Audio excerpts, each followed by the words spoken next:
Yo, yo, yo. What up, chat? What it do?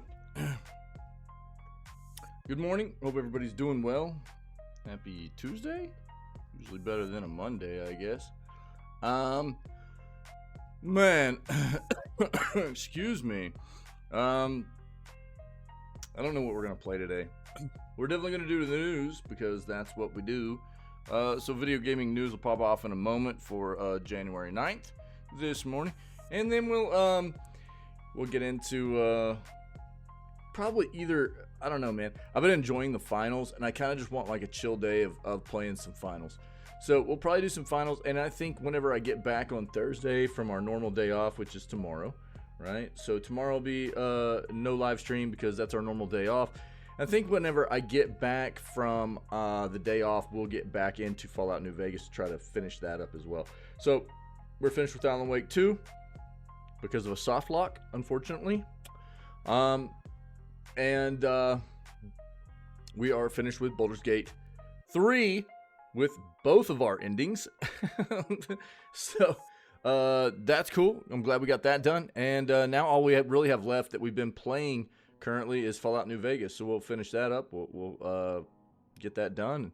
And we'll look forward to what's coming the rest of the beginning of this year, man. Cool. So hope you guys are doing well. Let's go ahead and dive in here and see what we got for video gaming news. Let's go.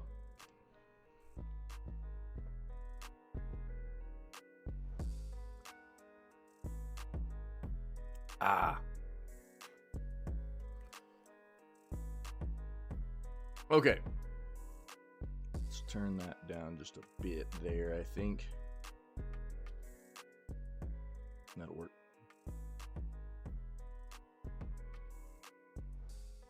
Think that'll do.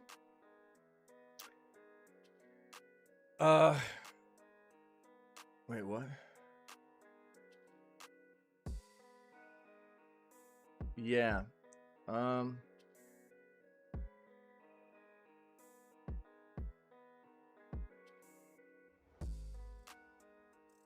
Yeah, Hogwarts Legacy sold 20. It was the highest selling game of the year.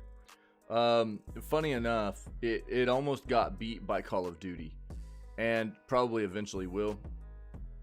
But Call of Duty didn't come out until less than 2 months before the end of the year, and you know, Hogwarts Legacy coming out like what, end of February or something. So it had much more time, but it did sell a lot of copies, a lot of retail, and I mean, personally, my own experience was not great. You know, on PC, it was pretty bad. So it feels bad to see a game personally that has done this well that felt this terrible on release. It was performance-wise pretty bad, and it was playable, but it wasn't fun playable because of the performance issues. What's funny is that Avalanche didn't even want to address it. The developer behind the game didn't even want to address the PC issues at all. It was pretty good on console apparently, but they didn't want to address the fact that they didn't actually optimize the game for PC. They just ported it over before the release, and it was quite obvious. But this is the world we live in, man. So we'll take a look. I mean, I don't think there's not a lot to take away here that people don't already know, or you shouldn't be able to take away from the fact that this game did so well. This was one of the most hyped games of the year. It didn't win any awards, but I think content-wise, it was pretty solid. And it makes sense that they're gonna, they're gonna ride this out. They're gonna keep pushing out these Harry Potter games, as long as they continue to make mass amounts of money off of them, right? The problem I think that we're going to run into here is the same thing that we've run into with so many other games with very, very popular IPs, whatever it is. It could be, the Tolkien universe of Lord of the Rings. It could be Star Wars, whatever. There are a number that end up being good, but most of them end up being kind of subpar. Because a lot of what these companies do is they go, oh, well, people will buy it because of the name that's on it, so just don't really worry about the quality of the performance or the content that's being pushed into it. They They just lean more heavily on what the name is, knowing people will buy it, and that sucks. So, you know, hopefully they continue to push out quality content here, and don't do what we've seen so many other developers and publishers do over the years with popular pieces of entertainment, you know. But we'll see what happens. What up, Scoop? What it do? Sea of Thieves could be coming to PlayStation. What? What is this?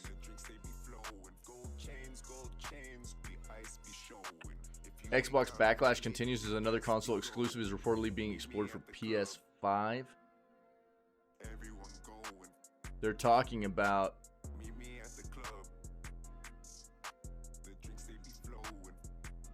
yeah, we already kind of hit on this. So this is gonna be more of the Sea of Thieves stuff, I think. So I won't worry too much about that. How you doing, buddy? Happy Tuesday, man. What's going on? Yeah, ByteDance confirms it's in talks to sell the games business. That's not a surprise. This is under this is the TikTok corporation, you know, and them being done with their gaming venture. Waiting for Tekken? Oh baby, you'll have to let me know what you think. See what else we got here. We already had one up yesterday thanks to Soup for this. This is coming out of CES. NVIDIA's RTX 4080 Super arrives as well as 4070 and 4070 Ti Supers also. So we're going to take a look at that. We're going to get more news this morning probably out of CES. We had already gotten some early stuff throughout the week, but CES is kicked off now, so we're going to get some more stuff. Yeah, TikTok owner ByteDance in talks with Tencent. Others to sell gaming assets. Yeah, there we go. Well, let's go out of rooters. I like rooters. So we knew that was coming.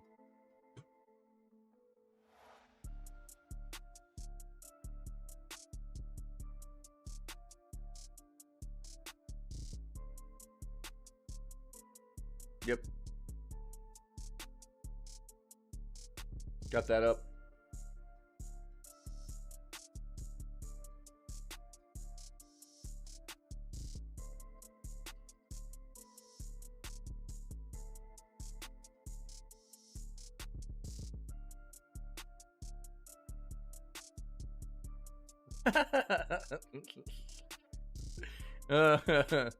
Oh man.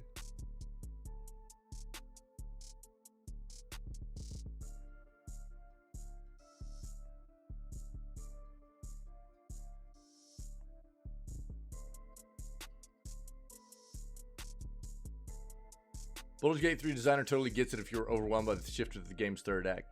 I talked about this when we first got to Act 3.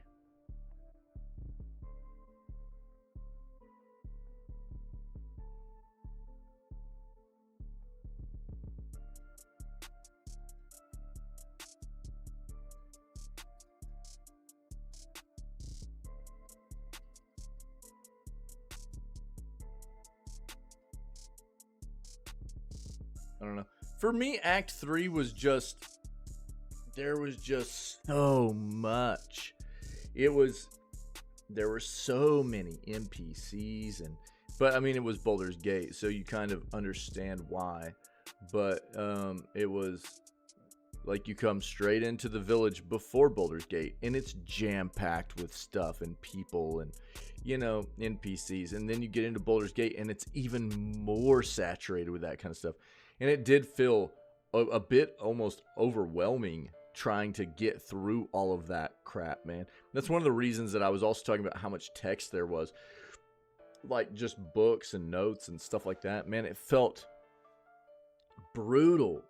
A lot of the game had a lot of that kind of stuff, you know, but then Act 3 was just, oof. There was a lot, dude. There was a lot. Absolutely.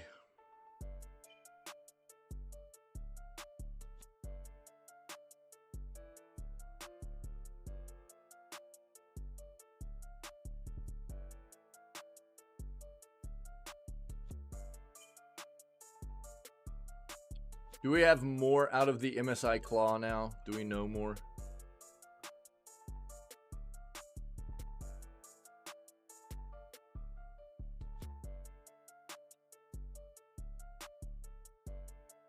Doesn't give us a whole lot more. No.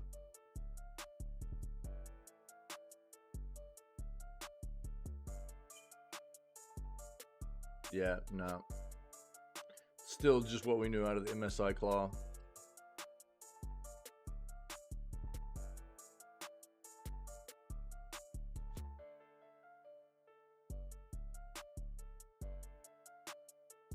Yep, they're talking about Sea of Thieves.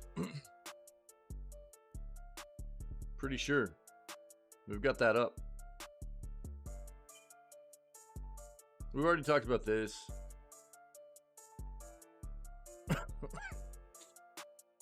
NVIDIA reveals gaming creating generative AI robotics innovations at CES. We'll take a peek at this also in conjunction with the stuff that we got yesterday from Soup. Thanks, buddy. Let's see this. Does this give us more?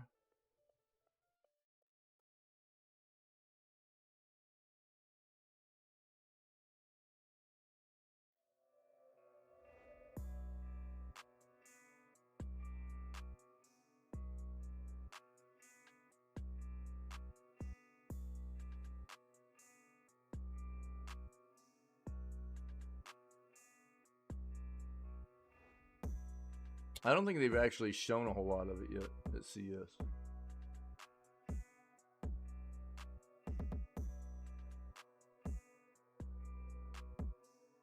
They're still not showing us the things that we don't know yet. There's an amount of leaked information about the MSI Claw before CES even popped off. And we saw that. We're looking for the rest of what we don't know.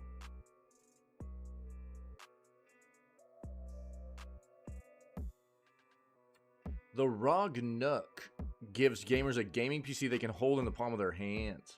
Let's see what this is.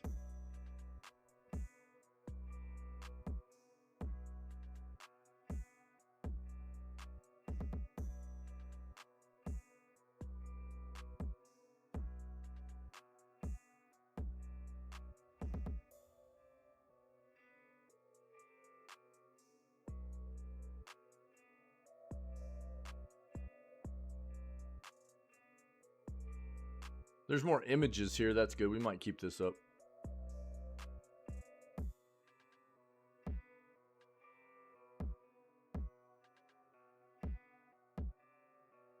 We'll take a quick peek at this. We got at least some images there to look at.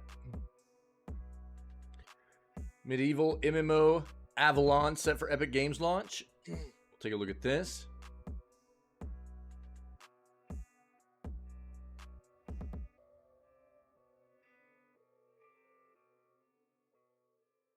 Ugh.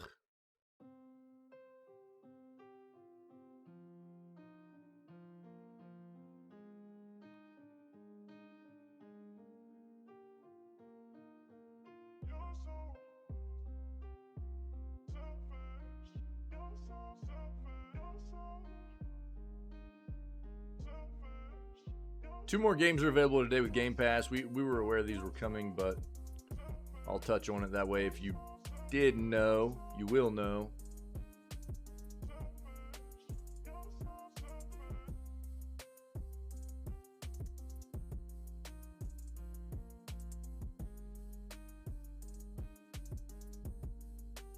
Samsung reveals a 3D monitor that can play VR games without a headset. What?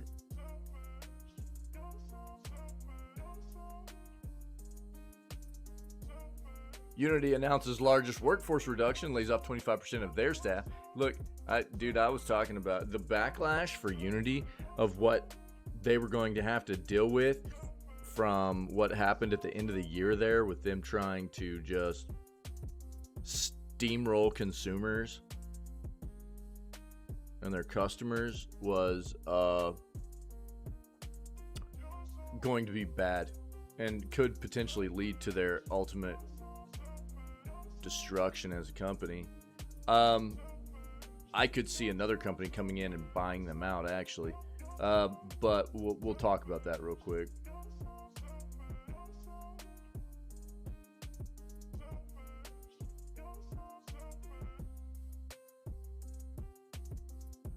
Sony shows footage of mysterious Patapon project.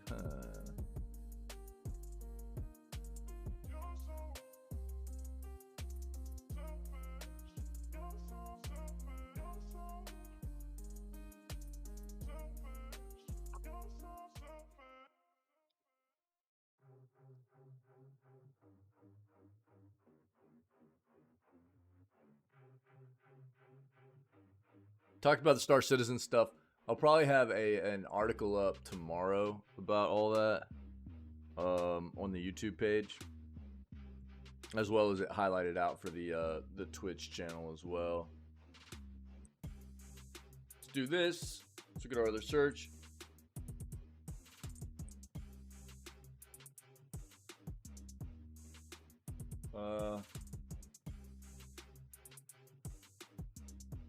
Do that.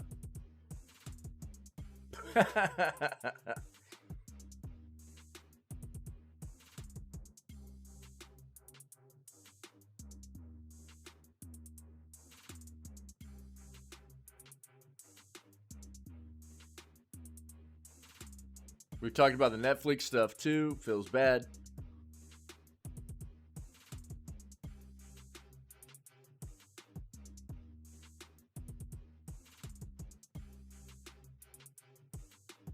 Looks like AMD has unveiled their RX 7600 XT graphics card from coming out of CES. Take a quick peek.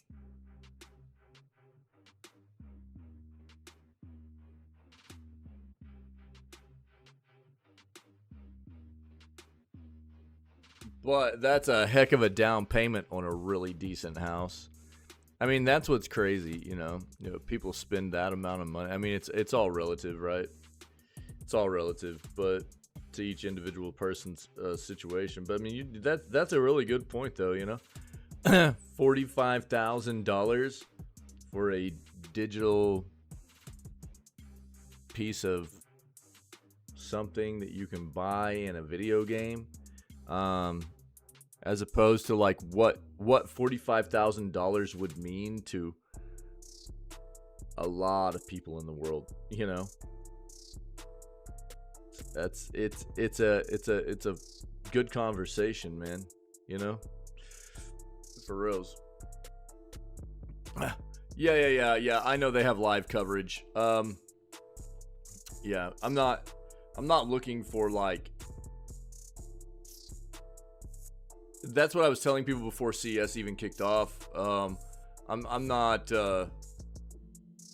If what you're talking about is actually like looking at their live video of it and stuff like that, I don't care to dive into that. For CES, it's not there for me. For what we do here in this channel, that's not. There's going to be too much stuff that we don't really care to see, you know. So that's what I told everybody beforehand, before CES even. But like the posts and stuff, yeah. But that's another thing. So again, because CES is just technology as a whole, there's always going to be stuff we've already seen. There's going to be some gaming stuff that's relevant. There's going to be a little bit of tech stuff that's relevant and stuff, but that's why I can just pick it out of our searches, you know what I mean? Yeah, it's like a post and stuff. Yeah, okay, yeah. So yeah, I've already talked about it, and I've been talking about it this morning too. Yeah, the claw. So that's why for me with CES, I don't really. There tends to be with these kinds of conventions a lot of fluff material that we're not really going to care about. So rather than pull up their site and go through everything that's been announced, you know what I mean? I just do my searches, and anything that comes up that seems pertinent out of CES, we'll catch it, you know.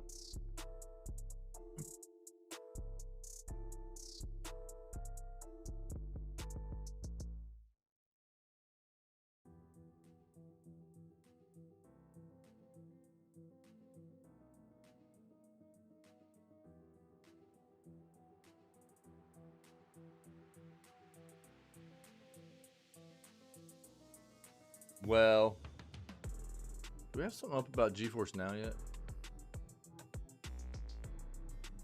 It's probably going to be in this, so we'll just look at that.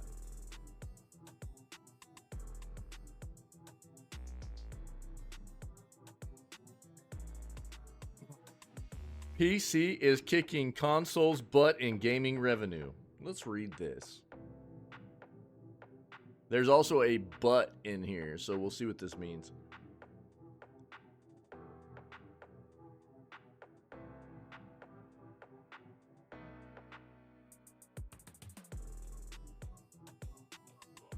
Oh, interesting. Second Dinner secures 100 million Series B investment.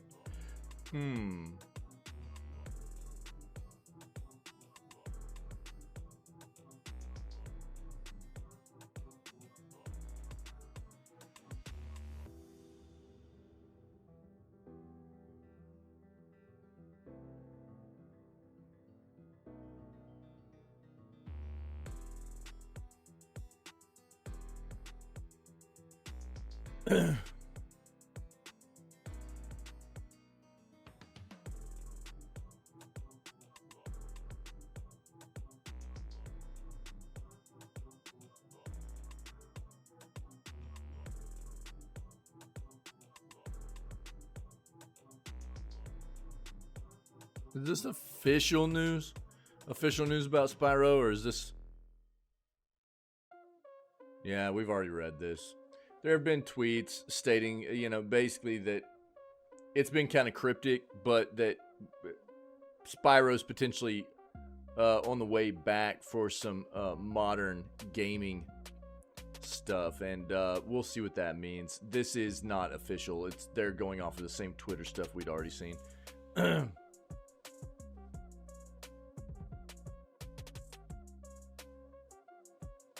Handheld Sega Genesis Mega Drive that plays original carts. Interesting.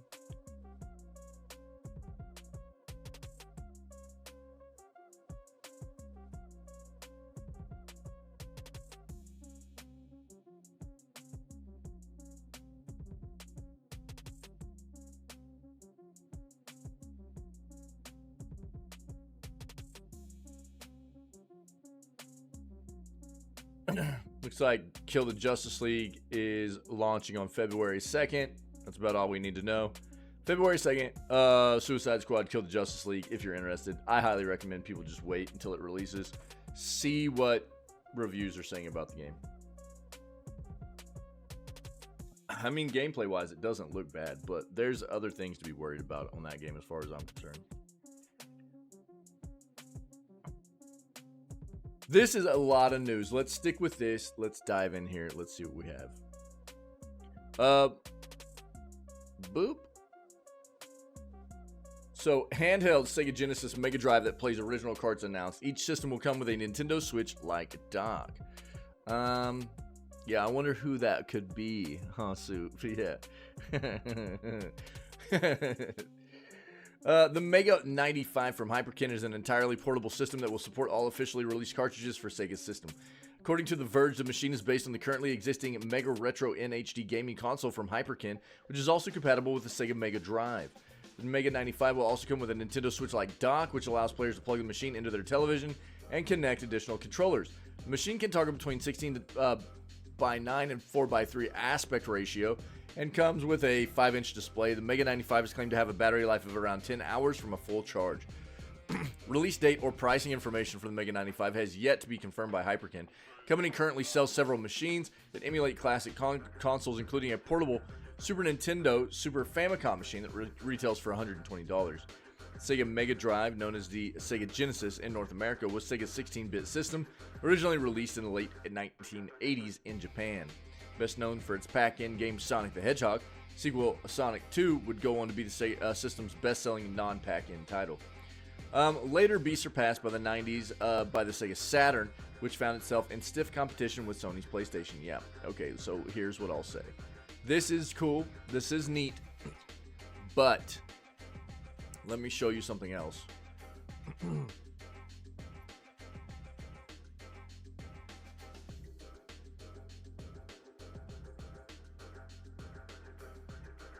The Pocket Analog.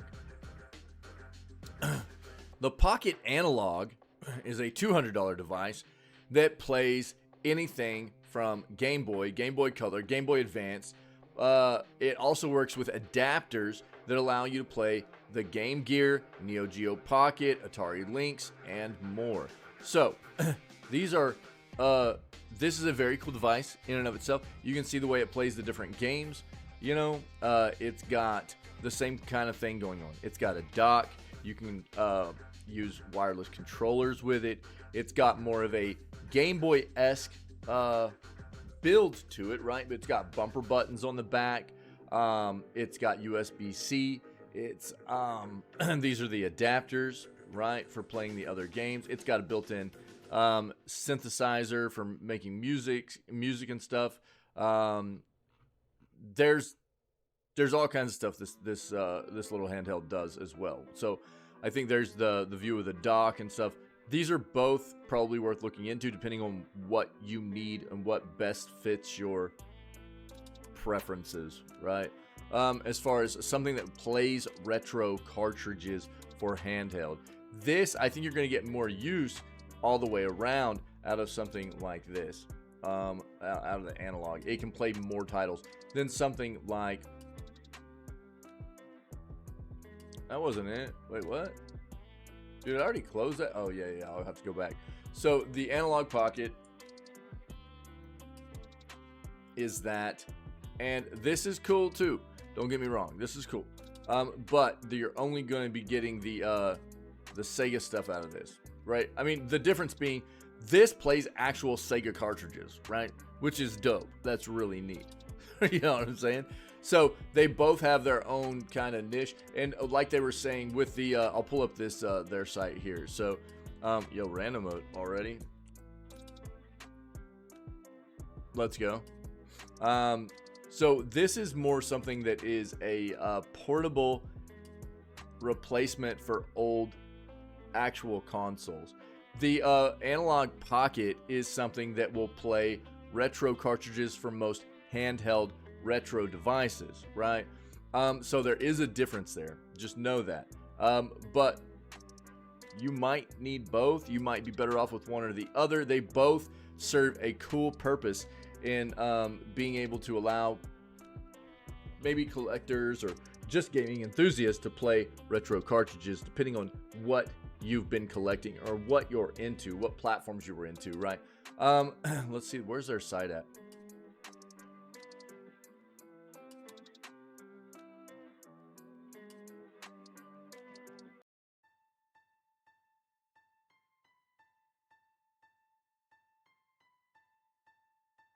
See if we can pull this up.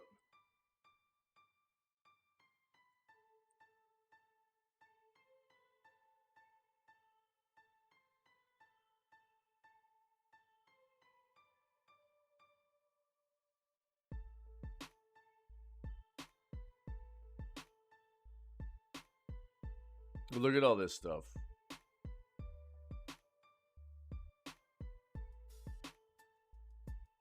They've got a bunch of accessories for different consoles. What?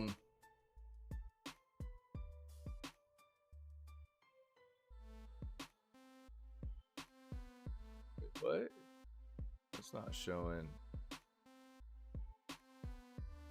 That's not showing actual consoles. Well, that's weird.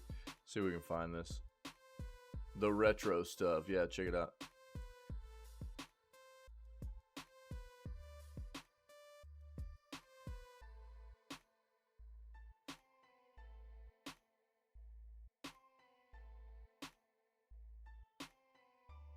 Yeah, look at this. The Superboy Portable Pocket Console. This is dope. So this is just like what they're coming out with for the Sega, right?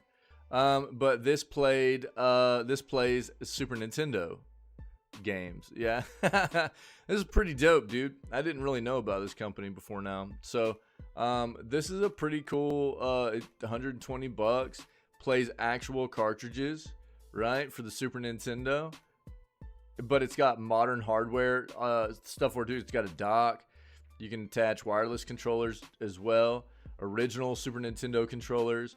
There's the Super Nintendo cartridge slots. That's really wild. USB-C type charge ports and stuff. That's really neat, dude. That's really sick. I'll just give you this site. pretty cool. I'll bookmark this as well. That's pretty dope, dude. Really cool. So I think both Analog Pocket, Hyperkin are making handheld devices for playing retro cartridges in different ways. That is very, very cool. So if you're into that kind of thing, take a look. I'm going to bookmark that in a bit. Here you go. Let's take a look at this. So PC is kicking consoles' butt in gaming revenue, but the real winner is this platform. What are we talking here?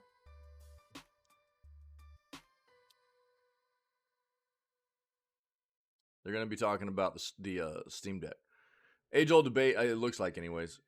Age-old debate between PC and console gamers as to which platform is superior may have some more information to add to the fire with an unexpected surprise. The Visual Capitalist recently published an infographic depicting the last 50 years of video game revenue, including all potential platforms. Starting in the year 1970, we see the initial dominance of the arcade. We just took a look at this, actually, the other day in the news. Might have been yesterday. Of the arcade slowly lose ground to the newly launched consoles of the era. As time marches on, gaming PC starts to supersede both the arcade and the home consoles as the larger source of revenue. Arcade almost goes the way of the dodo bird as we enter into the modern era. It's mobile gaming. It's mobile gaming. Mobile gaming has, I'll show you the actual graph. It's insane. Mobile gaming basically currently makes as much revenue as all other platforms combined. It's insane. The big surprise here, yeah, okay. Oh, they've got it. Nice, nice.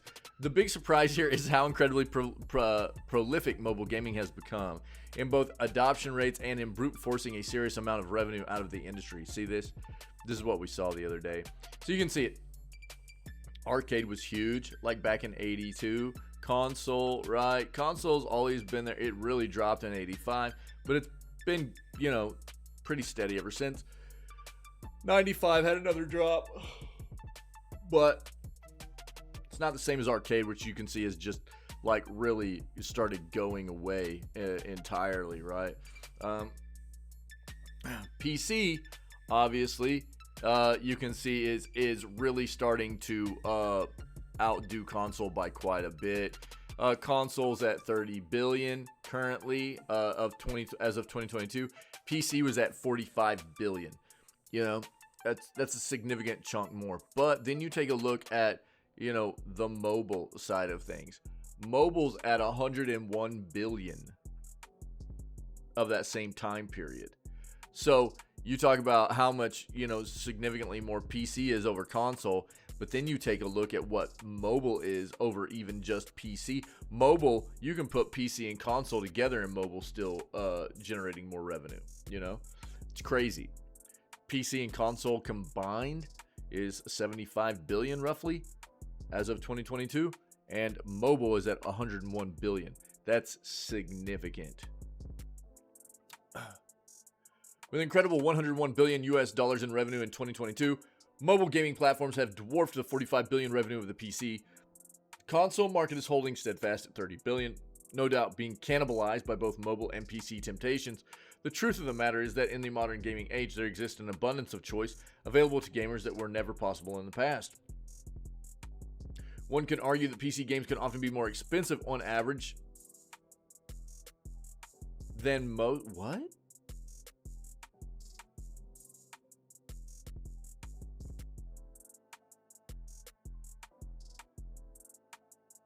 I'm going to flesh this out. One could argue that PC games can often be more expensive on average than most games on console or mobile, such as the potentially pricey upcoming GTA 6 from Rockstar Games. In reality, though, frequent sales on Steam, the Epic Game Store, debunk that theory. Not only that. When you take into consideration other factors, such as the fact that Nintendo hardly ever reduces prices on their games. You might get a sale here and there, but the prices of their games never go down, right? PC games almost always eventually go down in price.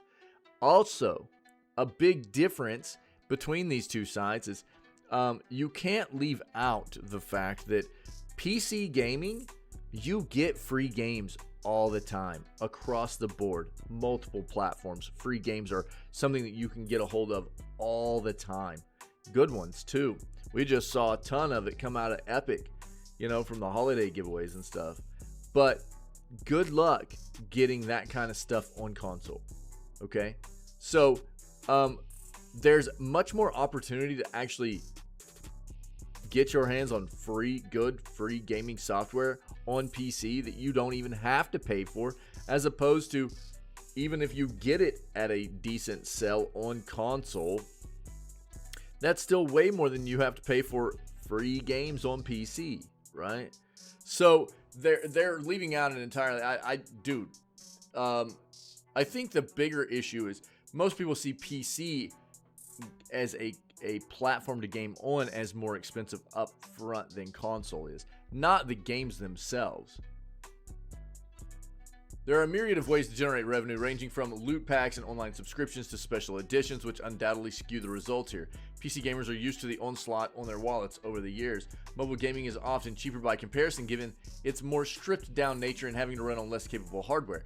This makes the $101 billion amount even more impressive, showcasing the large user base of consumers gaming on mobile platforms. Give credit to in-game purchases, no doubt.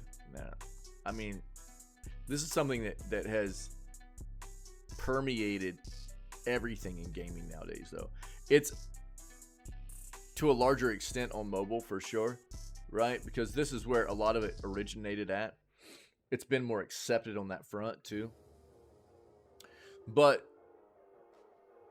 in large part, it is a huge incorporation of what we deal with on no matter what platform you game on anymore, right? This is one of those things I've talked about quite often lately. People talk about, well, you know, these corporations go, well, we need to raise the retail price. We need to raise the retail price. When really they don't. They've been doing this kind of stuff to us for quite a while now, outside of mobile gaming, console, PC, stuff like that. The in-game monetization mechanics and tactics that they use to suck out more money out of people, they're getting their money. While gamers will swoon at the latest NVIDIA GeForce RTX GPUs for the best experience, one can't ignore cost as a factor. Absolutely. Likewise, mobility and being able to play on phones, handhelds, and other mobile gaming hardware means that gamers have much more flexibility in how they enjoy their gaming experience. Of some interest is the smaller $5 billion revenue of the virtual reality and augmented reality gaming markets. With Apple and Meta making huge strides towards developing better VR and AR hardware, look, I'm sorry. I'm not a fan of either one of these companies, but Meta at least is providing reasonably priced hardware for their VR. I won't support this company. I will not support Meta. There's no flipping way. I won't buy their hardware. I think they're a terrible corporation, but they at least have it at a reasonable price. Apple might as well just go sell your soul, you know? Like, if you want to go get their VR, you know what I mean? I think their VR US dollars was $3K, you know, and then translate that to whatever. But that's absurd, man. That's absurd. Certainly a sector of the market to watch out for. Will the rise of VR gaming eventually replace mobile, PC, or gaming, console gaming in any significant numbers? Question will only be answered with time and with compelling enough hardware that gamers can actually want to use. Yeah, I mean, look, I think we're also hitting a time where we're having an evolution of gaming. You look at this list, you know, that you see evolutions in this list as well. I'll turn my camera off for a moment. You talk about evolution in gaming, that, you know, you see it happen. Remember, see how big arcade was at one point, you know, and then all of a sudden, with the invention of like console and the prominence, like PC gaming, the prominence of PC gaming coming in, it just like squashed arcade, you know, and it went away. So this is, you know, the evolution of technology and the integration of the evolution into the gaming industry and everything, right? And you can see handheld's been a huge thing, but what's funny is handheld is still a huge thing. They're not taking into consideration these consoles and pieces of hardware that are actual handhelds that dual role as a traditional console and a handheld. I think they're only considering handhelds to be traditional only handheld devices, which is why it's gotten so slim here. But that's another evolution in our gaming world and industry is, the invention of the Switch was huge, right? The Switch was huge. It showed what mobile technology was finally capable of. And while Nintendo is well overdue for some more powerful hardware, and it's coming our way soon, it has shown so many other developers what they can do with that kind of hardware to create these dual role platforms, if you will, right? Because people are always on the go. There's so many gamers that want to game while they're traveling and stuff. It's a very nicety. The quality of life there for that kind of thing is really, really good, right? So you get these high-powered gaming devices. Are they on par necessarily with most traditional rigs or traditional consoles? Not necessarily, but they get the job done very well. And what they've done has been able to show us this transformation into being able to have a handheld that can also, you get home, you put it on a dock, and it plays that dual role as a traditional console too, which is why I think that this is handheld. True handheld is just slim to like virtually gone nowadays, right? Because you talk about the Switch is going to be considered a console, yeah? And PC, you're going to be talking about all these new, the Steam Deck, Lenovo Legion Go, Asus ROG Ally, and now we've got the MSI Claw coming, and so many others, right? But they're going to be considered PC gaming, right? Not handhelds. So, along with this evolution, I think what I'm trying to get at here is we have to prepare for the fact that the landscape of what we've seen happen in the gaming industry, as far as, even though this is just a graph of revenue, it's a nice timeline that shows us how things have evolved and progressed for us as an industry and as gaming enthusiasts, right? I think that you're only going to see things sometime very soon probably evolve a little bit more too. You're talking about, now this graph, it probably isn't going to show as much because revenue is revenue, no matter whether you're talking about PC or console. But you talk about the things that are changing in the industry with incorporations like streaming services, right? Streaming services are huge, and we're even seeing where a lot of people aren't even needing to buy into a console or a PC or anything like that anymore necessarily. Yeah, you can have like look at GeForce Now. GeForce Now gives you a service where you buy into it, and it doesn't matter what device you're on. It's not device specific necessarily.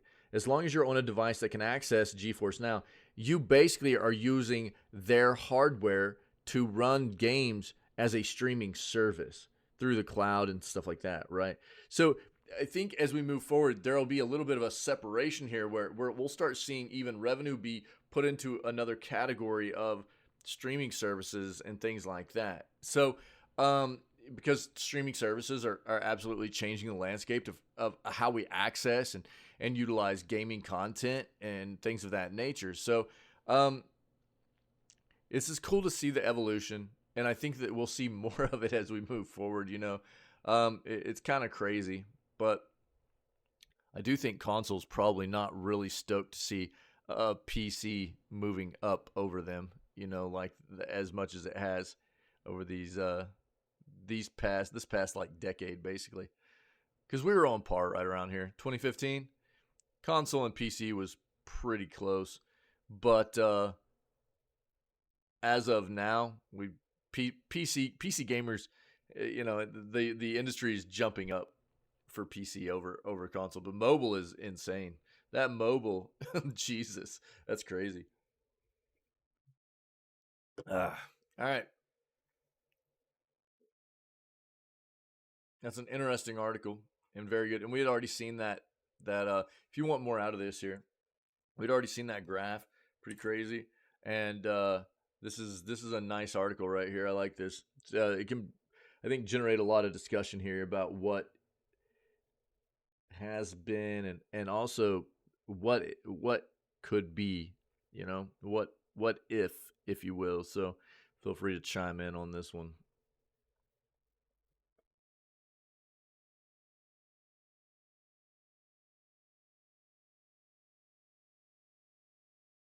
Games are limited on VR. Yeah, yeah.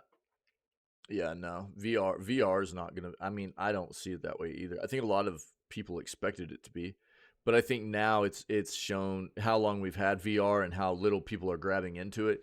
I think VR is cool. I think it's going to continue to progress, but it's not going to like continue to progress in a large capacity. It's not just going to all of a sudden blow up.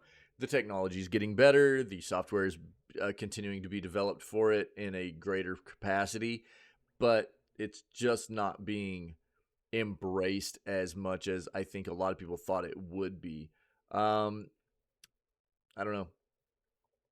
There's some cool games out there, but it's nowhere near what I think a lot of people at the precipice of VR becoming consumer accessible. People were so stoked about it, but it's had its issues and there's been a lot of reluctance for people to buy into it and everything. So I don't know. It has its place, but I don't see it. Here's my thing with VR. Something like VR, I think is going to be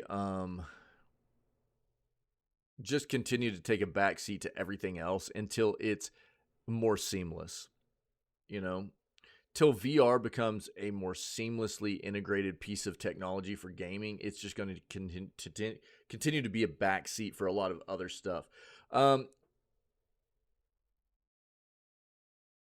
but we'll get there. It's just going to take a little bit more time, I think. I don't know. It's always hard to really predict exactly how technology is going to move us forward and stuff, but we'll see what happens. Um, Second dinner secures 100 million Series B investment led by Griffin Gaming Partners. Snap, dude. If you don't know what went down with Snap, we're probably about to read about it, but this is the whole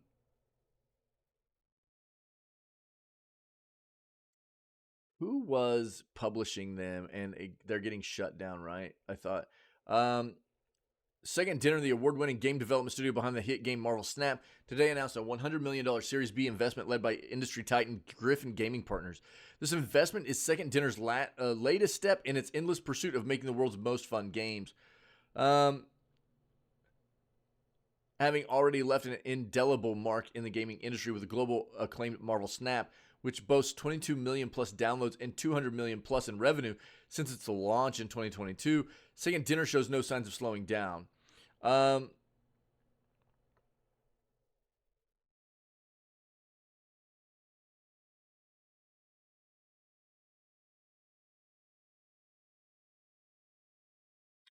Following its recent launch on Steam in August of last year, Snap's gaming experience is now fully cross platform, marking a significant milestone in the studio's journey.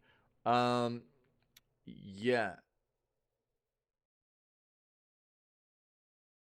Following the round, Second Dinner will continue to operate independently with Griffin Gaming Partners and their original investor, NetEase, as minority investors. Um,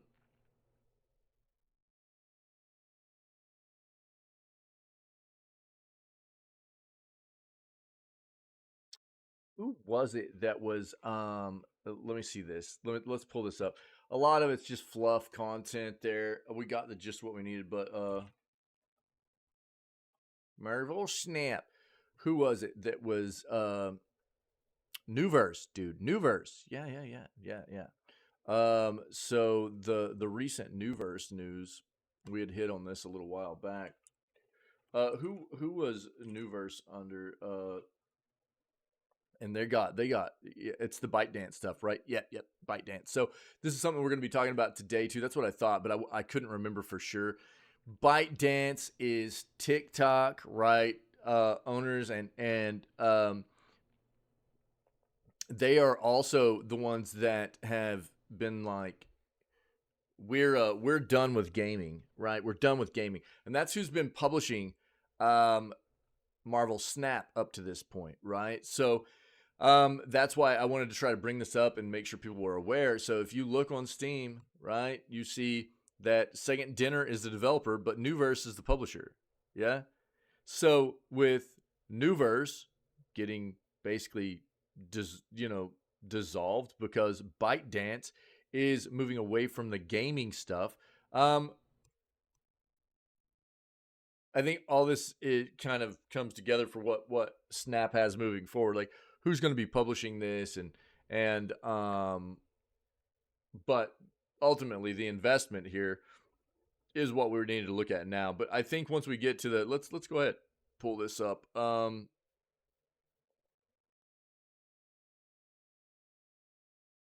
Didn't we have that up?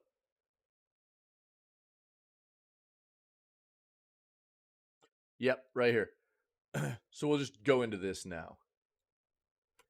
So TikTok owner ByteDance in talks with Tencent, others to sell gaming assets. So it's a nice little segue here when you're talking about Newverse being a publisher of games, but Newverse is basically going away because ByteDance is no longer going to be doing gaming stuff. They're no longer interested in doing video gaming entertainment.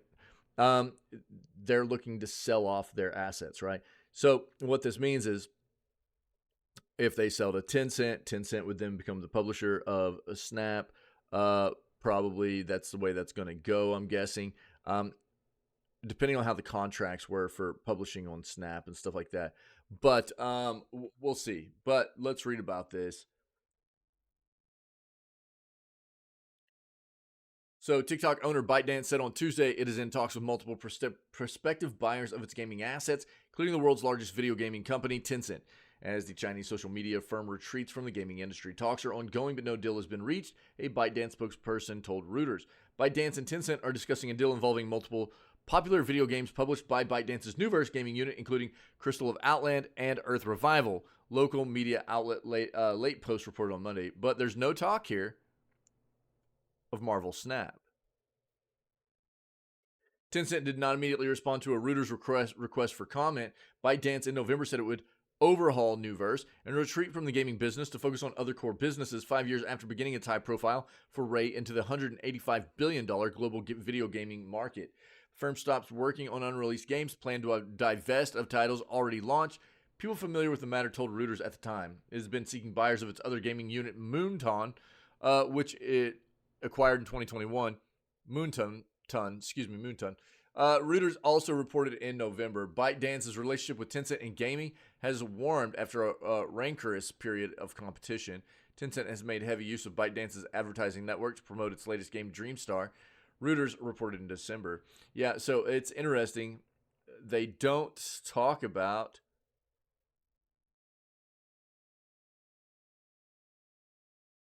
Marvel Snap here. So, like I said, I think part of this depends on like the contract that Second Dinner had with Newverse to publish, and what that contract means for if Newverse sells out to another company. Does that contract dissolve so they can find another publisher, or do they get transferred over? We'll have to see what happens there, but just know that that's the case here, and it was a kind of a nice segue between these two articles. So we'll see what happens with Second Dinner and the publishing of their most popular game right now, which is Marvel Snap, after the sell-off from ByteDance and who ends up buying them out too. It'd be interesting to see what happens there. Medieval MMORPG Avalon set for Epic Games launch. Venturing into its third year in development, open world MMORPG Avalon from Danu Games looks back at its first year in alpha and ahead at its anticipated PC launch on Epic Game Store in this coming year. Inspired by the tales of King Arthur, Avalon is set in a medieval landscape. As players navigate the realm, they can earn rewards in the form of NFTs or in-game tokens, with purchasing and crafting resources, as well as collaborating with landowners to acquire and build estates, part of the gameplay. With support from AWS and Epic, the team is also backed by multiple blockchains, has adopted a cross-chain approach, recently resulted in a partnership with Immutable. You'll see that name a lot when it comes down to blockchaining, Web3 games, NFTs, stuff like that.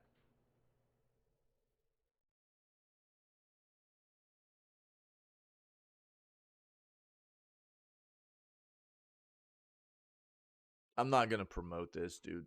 I literally have not seen. I didn't know that's what this was going to be. I have not seen an integration of blockchain, Web3, crypto-based economy games play to a lot of what this comes down to, or these games become play to earn, as well as, you know, the NFT stuff, whatever, all of it has just been done very, very scummy. It's been done in a way which is ultimately very, very lucrative for these businesses, and it scums out people that plays the games. I'm not a fan of it. There are some of these mechanics that I can see the potential of them to be mutually beneficial to both gamers, us as consumers, and the developers themselves. But the ecosystem, or not even just the ecosystem, but the gaming universes are not meshed enough to incorporate that kind of integration right now. And anytime I see it, I just see schemaz everywhere. So my opinion, look, man, I mean, people are going to do what they want to do, but my advice is to be very, very, very, very careful with these types of software. I don't even like calling them games, because they take what games were or have always meant to be, which is something fun, immersive, taking you out of the daily grind of life, giving you something to enjoy, you know, and they turn it into another job is what they do. And I'm not a fan of it. So be careful with that kind of crap. 2 games are available today with Xbox Game Pass, January 9th. What do we got? Assassin's Creed Valhalla and Figment. Okay, these games are available now. We knew these were coming, but I will link it for you if you want to take a look and take a peek at these trailers. Okay. Samsung reveals 3D monitor that can play VR games without a headset. The no glasses required 3D gaming monitor was unveiled in time for CES this week. Interesting. Samsung has revealed a new monitor in development with a working title, Samsung 2D 3D Gaming Monitor. It boasts a 3D mode that doesn't require glasses. The monitor also has the ability to play VR games without a headset, with Samsung stating it's compatible with existing VR games and experiences. The monitor is still in development, but Samsung took the opportunity to show off the new technology at its first look event ahead of CES in Las Vegas this weekend. Built into the monitor are 2 cameras to track eye and head movement, which in 3D mode are used to optimize 3D effects. The 3D mode can also be used to enhance other content, and the monitor features a specialized UI for browsing in 3D. Interesting.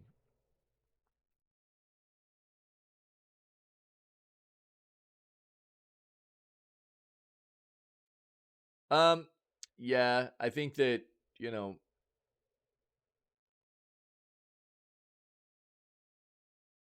I don't even think. I mean, I think Starfield's not even a great example. I don't think the, like, if you're talking about the state, the state it's released in,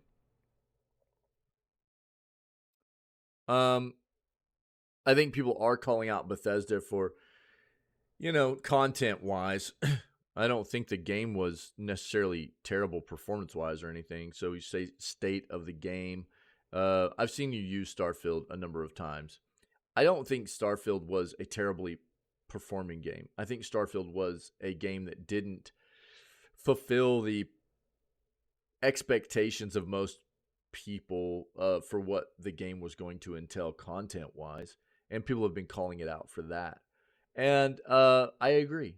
I think that's one of those premises we talk about a lot, right? With um,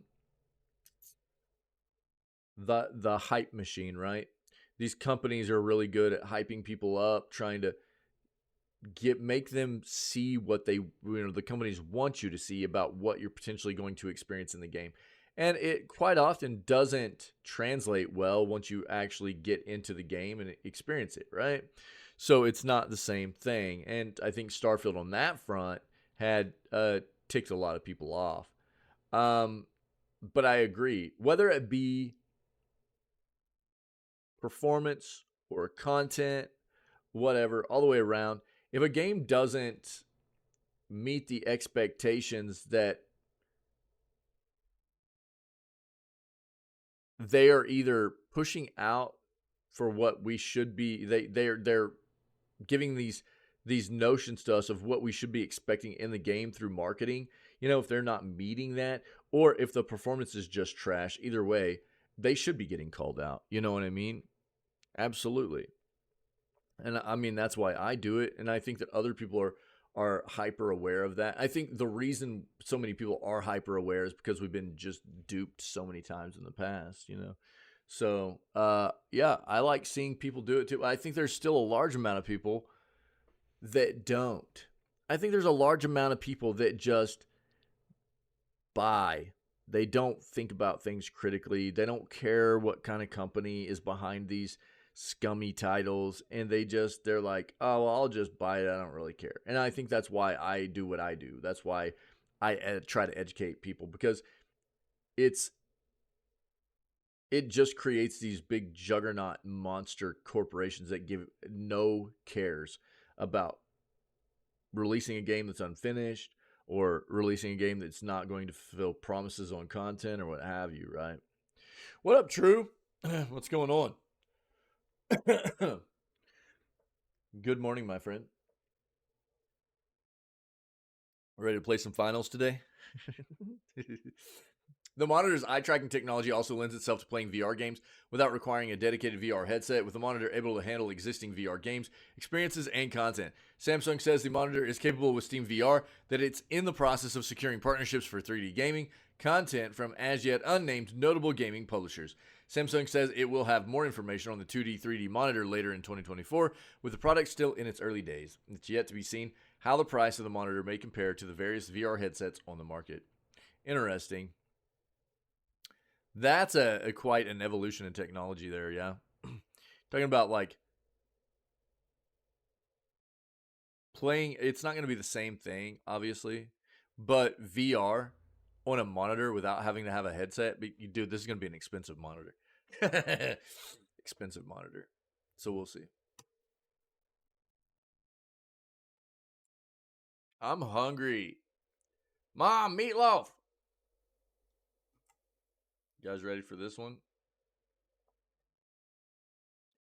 Unity announces largest workforce reduction, lays off 25% of their staff.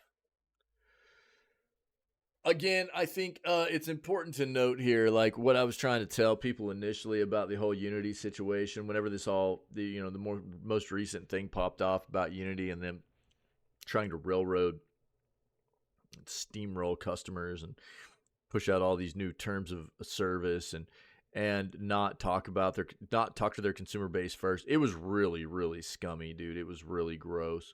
And one of my sentiments was, man, I don't know if they can like come back from this.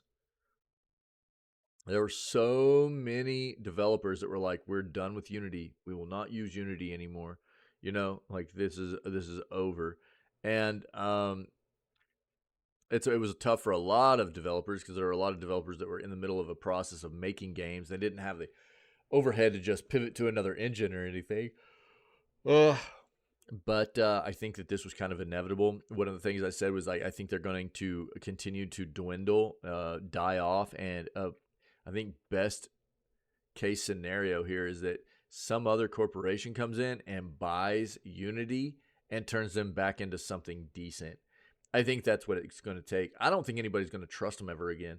I don't think anybody's ever going to trust Unity again unless another company comes in and buys them and goes, we've eliminated, all of the individuals that led to the potential fallout, the terms of service that were they tried to imply or implement, and it led to this fallout and everything. We've remedied that situation. There will be no, you won't have to worry about that with us. We are revamping this company. It'll be something that you'll be able to trust. We will be very, transparent through this process of letting you know how we're going to run this company, things like that. I think that's what it would require for Unity to turn back into something decent. I think they're going to continue to die off unless something like that happens. I could be wrong, but I think it's going to take something like that. I don't think anybody wants to have anything to do with them anymore. Unity, the powerhouse behind the popular game engine, has set in motion a significant reduction in its workforce, targeting about 1,800 employees, consisting a quarter of its current staff. The decision follows the company reset initiated by interim CEO Jim Whitehurst in November, a move aimed at streamlining operations and sharpening core business functions. This marks the fourth round of layoffs since July of 2022 for Unity. Last year's turbulence, sparked by an attempt to introduce a new pricing policy, led to a developer uproar and a noticeable decline in share value. In the aftermath, former CEO John Riccitiello retired, and Whitehurst, former IBM president, stepped in as interim CEO and president. How this dude got to be CEO of this company, I'll never understand. He had already had like a really sketchy past with other companies and stuff like that. Founded nearly two decades ago by three Danish engineers, Unity revolutionized game development with its versatile game engine, now driving its shares up by almost 40% since the reset announcement. As reported by Business Today, the reason behind these fresh layoffs reflects Unity's efforts to restructure and refocus on its core business, aimed for sustained, profitable growth. While the precise financial impact remains uncertain, the company anticipates substantial costs in the first quarter of this year, primarily associated with employee transitions, severance payments, and benefits. Unity isn't alone in this industry shift. The gaming sector witnessed multiple waves of layoffs in 2023, affecting over 9,000 employees globally just for gaming. Epic Games, creator of Fortnite, announced a 16% reduction, impacting nearly 870 individuals. Ubi, known for blockbuster franchises like Assassin's Creed and Far Cry, underwent corporate restructuring, resulting in the layoff of about 124 employees. Embracer Group made headlines through its acquisitions of gaming studios, media firms, and the IP rights to The Lord of the Rings. Why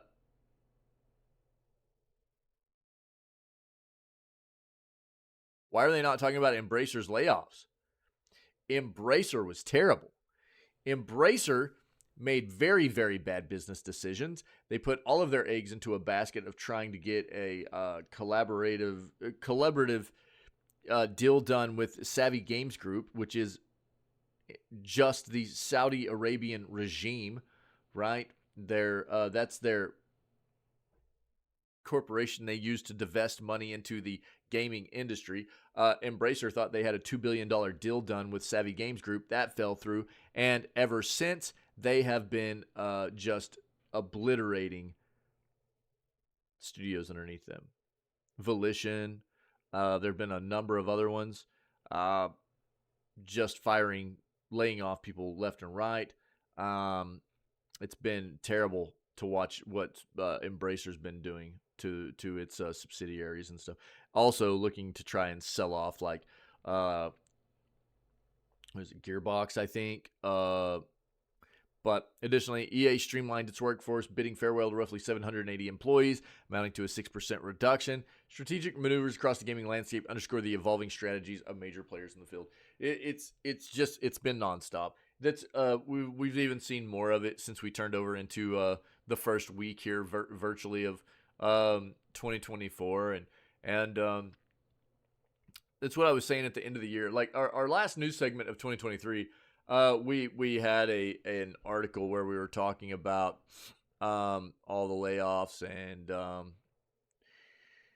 it was, my big sentiment was, please don't let it roll over into this year. But It almost felt inevitable, didn't it? And it's continuing, unfortunately. Sony shows footage of mysterious Patapon project. Classic rhythmic action game. Hasn't had a new installment in over a decade. During its CES press conference on Monday, the tech firm debuted a video showing projects from its new Torchlight visualization facility. Towards the end of the video, Torchlight debuted footage of what appears to be the Gravity Rush movie, as well as the new footage of an unnamed Patapon project labeled IP Development Gaming Anime. Sony did not elaborate on whether the mysterious project was a game, an animation project, or simply a test.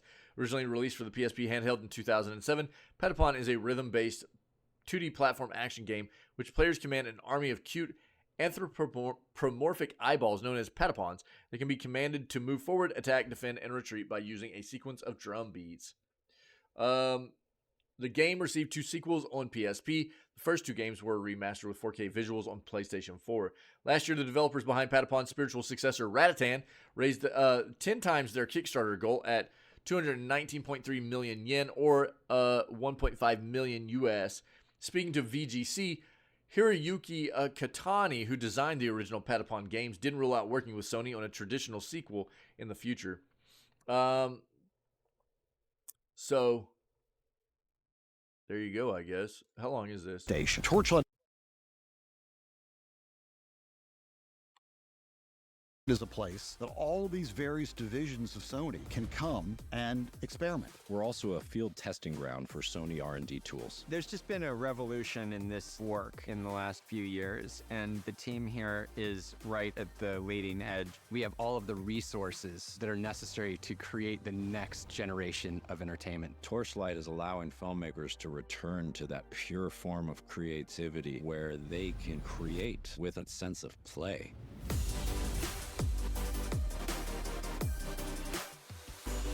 Okay, so that's the most that we got out of that, apparently, from the Patapon stuff. But if you want more, here you go.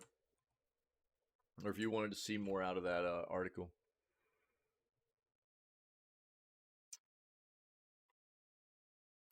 AMD unveils their Radeon RX 7600 XT graphics card. Incredible gaming at 1080p, fully high def, and beyond for under $350. Here's what we need to know. Reading all of this is probably not necessary.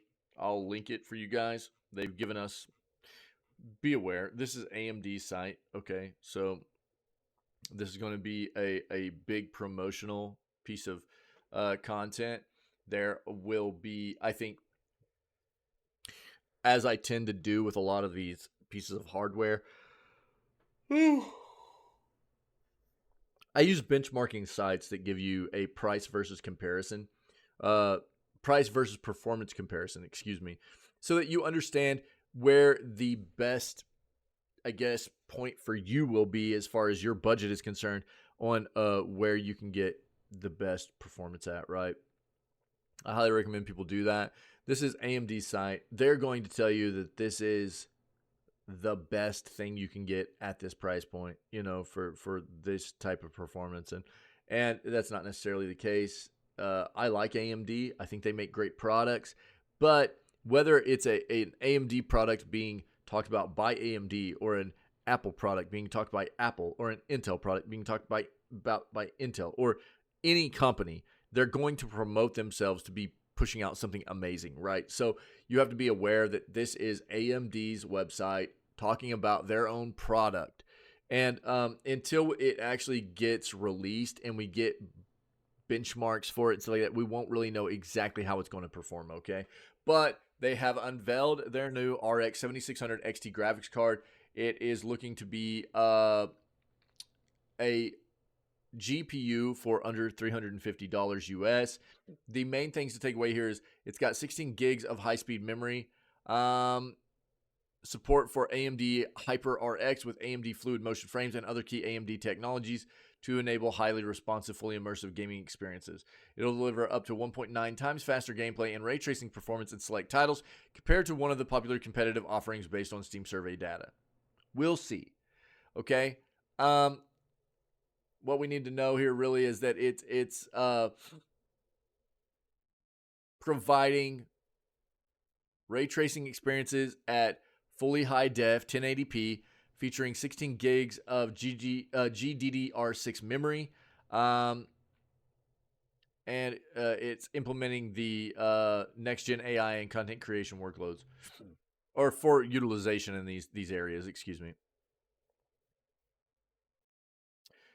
With support for advanced technologies including AMD Fidelity FX, Super Resolution 3, and AMD Hyper RX with AMD Fluid Motion frames. Users can crank up their game settings for fully immersive and highly responsive gaming at up to 1440p, delivering up to 1.9 times faster gaming and ray tracing performance than the the RTX 2060. So we'll see. We'll see. Okay.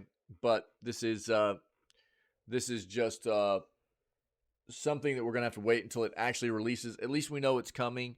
CES is popping off, right? Which is going to be giving us more and more info about new technology and potentially new gaming stuff for the next few days. And we'll continue to hit on it. This is one of those things that's been announced. And when it fully releases and we get benchmarks, we'll know more about it, okay? But if you want more out of this article, here you go. I didn't say GTA. I think you're hearing what you want to hear, Soup. You know, I think it's one of those situations. The ROG Nook packs. What is this? Next gen gaming performance in a pint-sized package. Check this out. Here you go. Little small form factor gaming PC, yeah? So when it comes to gaming PCs, there's no such thing as a one-size-fits-all device. Full-size ATX towers, ultra-portable laptops, gaming smartphones, handhelds all have their place. That's why we're proud to offer a massive array of options so that gamers everywhere can find the right balance of size, features, and performance for their needs. Today, we're ready to pull back the veil on a gaming PC ready to take gamers to new horizons. The ROG Nook. The last time we offered a ROG mini PC, the Resident Evil series was going first person for the first time. PlayerUnknown's Battlegrounds was hooking us on the Battle Royale genre, and Larian Studios was releasing an RPG so good they were entrusted with creating a sequel for one of gaming's most beloved franchises. Much has changed since then, and we're thrilled to bring our latest designs to bear as we take the world of gaming mini PCs to the next level. The ROG Nook is less than 2.5 liters in size, about a quarter the size of a typical mini ITX case. Its short profile lets it fit easily underneath standard PC displays. For situations that call for a different orientation, we include a sturdy stand that holds it vertically instead. Whether you're installing it on a dorm room desk, in your living room entertainment center, or in the esports lab at an educational institution, it'll fit comfortably. You can see it right there in comparison to like a TV, right? It is pretty small.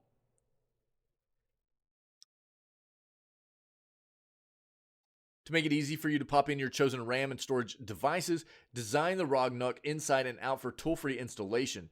The chassis opens with an easy mechanism and the M.2 slots for our M.2 Q latch system, so you can easily secure or remove drives without the need for a screwdriver or taking the risk of losing a fiddly little screw into the bottom of the case.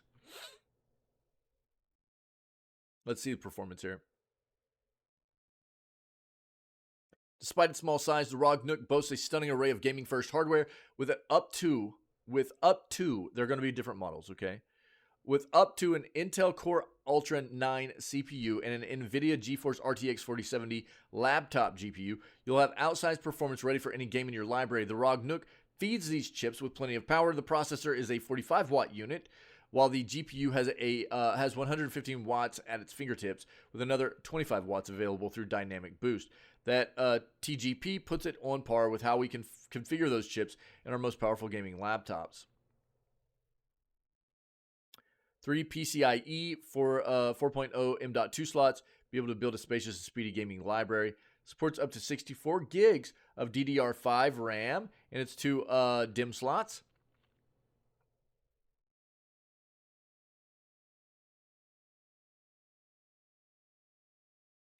The ports it has: HDMI 2.1 A port, 2 DisplayPort 1.4 ports, Thunderbolt 4 US Type C port.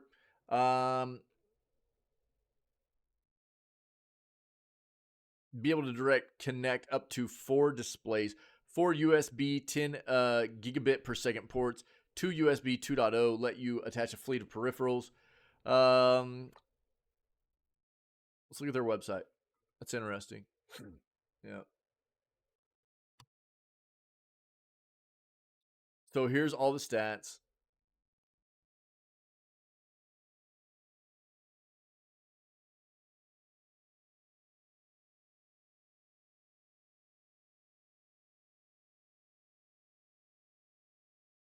Doesn't have a price point yet.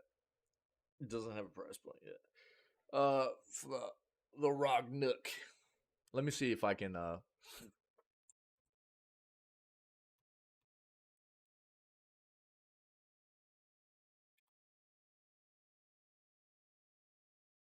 these are going to be the old ones, I think, but let me see. 2000? Yeah. Yeah, I figured look, Asus is usually going to make you pay for that name too. It didn't show a price on here. Hold on. That's the same page we were on. Where'd you see 2000 at?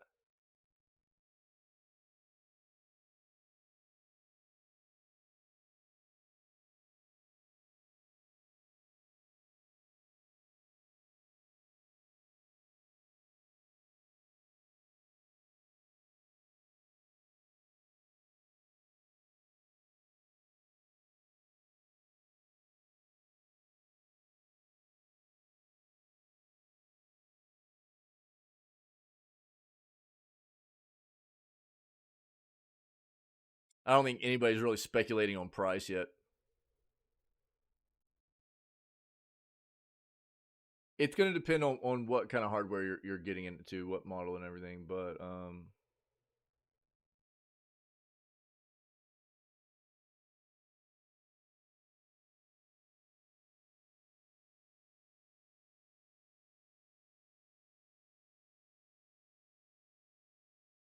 don't know the full specs of the new Asus ROG Nook system or pricing just yet. That shouldn't be too much further away now that the CS unveiling of the ROG Nook has happened. Yeah, that's what I was thinking too. Anybody that's got a price right now, it's just going to be speculative, you know. I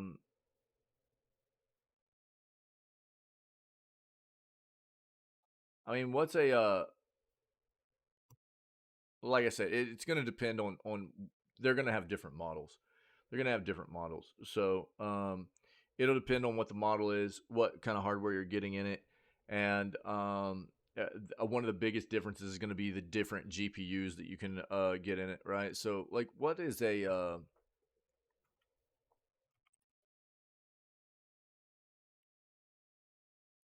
4060 go for right now?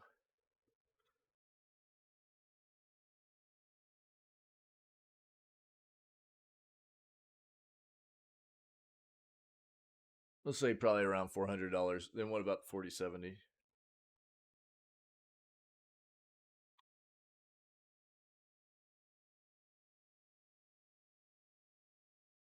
Yeah, probably around 600, something like that. So I mean, you take that into consideration. You know, GPU is just a big chunk of anything. You know, it has been for a while, but especially with the new 4000 series cards. You know, and if that's all they're putting in them, you know, you've got to understand that like that's going to be normally like at the very least about a quarter of what the price of if you were to like break down pricing of components and stuff, you know. But it's interesting, you know, it's interesting. It's the small form factor and I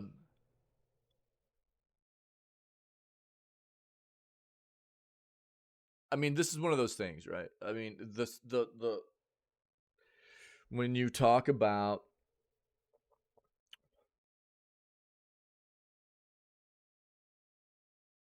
everybody's respective situations different about what you need for gaming and what fits your budget the best and stuff like that. I mean, you talk about, you know, I would not be surprised to see this, you know, $2,000 or over, you know, and you know,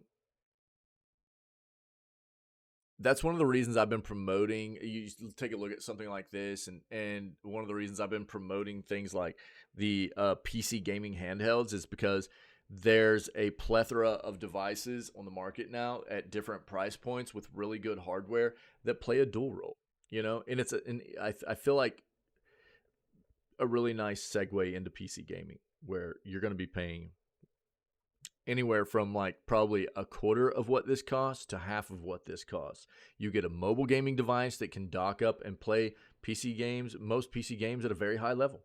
You know, also as a traditional device, plays that dual role very well. So, I mean, yeah, so there are going to be some people who are going to be like, yo, this is dope, man. I'm going to buy into this. And I respect it. That's cool. But it's not going to fit everybody's, you know, lifestyle. And I think that's, again, one of the reasons why like the mobile gaming devices for PC have become something I think people should be seriously considering. Yeah.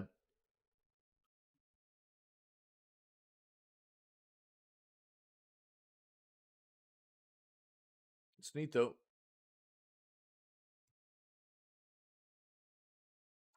And speaking of handhelds, here we go with the MSI Claw, right? MSI Claw officially announced new handheld gaming PC will compete with Steam Deck and all the other ones. So what we do, we've already known a good amount about this. The reason we don't have a whole lot of new information in this article, we'd already seen a lot of the information that's in here we already knew about. We saw this a couple of days ago, but I wanted to take a look at some of the pictures. They have more pictures in here. So, now we've got, you know, of big notable manufacturers, hardware manufacturers, you know, we've got Steam has the Steam, or Valve has the Steam Deck. We've got, you know, the Lenovo Legion Go, the Asus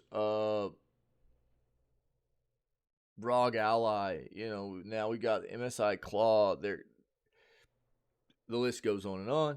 And I think that the thing that is nice about these is that from all of these different devices, you've got a wide range of options from price point to hardware, anything that fits your need, you know, and it is, I think, a very nice, easier segue for people to get into PC gaming. I think it is.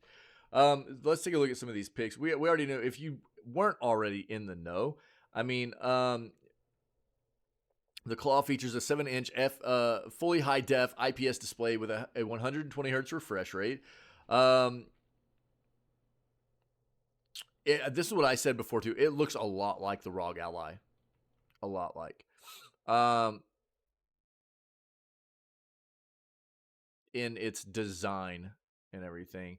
It has 16 gigs of LPDDR5 RAM and Intel Arc integrated graphics because it's got an Intel CPU, right? It's actually an Intel APU is what it is, which is different than most of the other devices. Most of the other devices are going to have a AMD processor, but storage, looks like storage configurations can go up to 1 terabyte of solid state drive with an additional micro SD card slot. It's going to have a 53 watt battery. Most of the other ones are around a 50 nowadays that are coming out. An impressive 2-hour battery life under full workload conditions. Jesus. Yeah, it's Intel Arc. Yep, it's the Intel Arc. So that's one of the biggest differences between this and a lot of the other devices that we've had come out so far for handheld PC gaming devices, which is the difference between this one has Intel. It's Intel Arc as opposed to the AMD processor, you know. But let's look at these pictures real quick.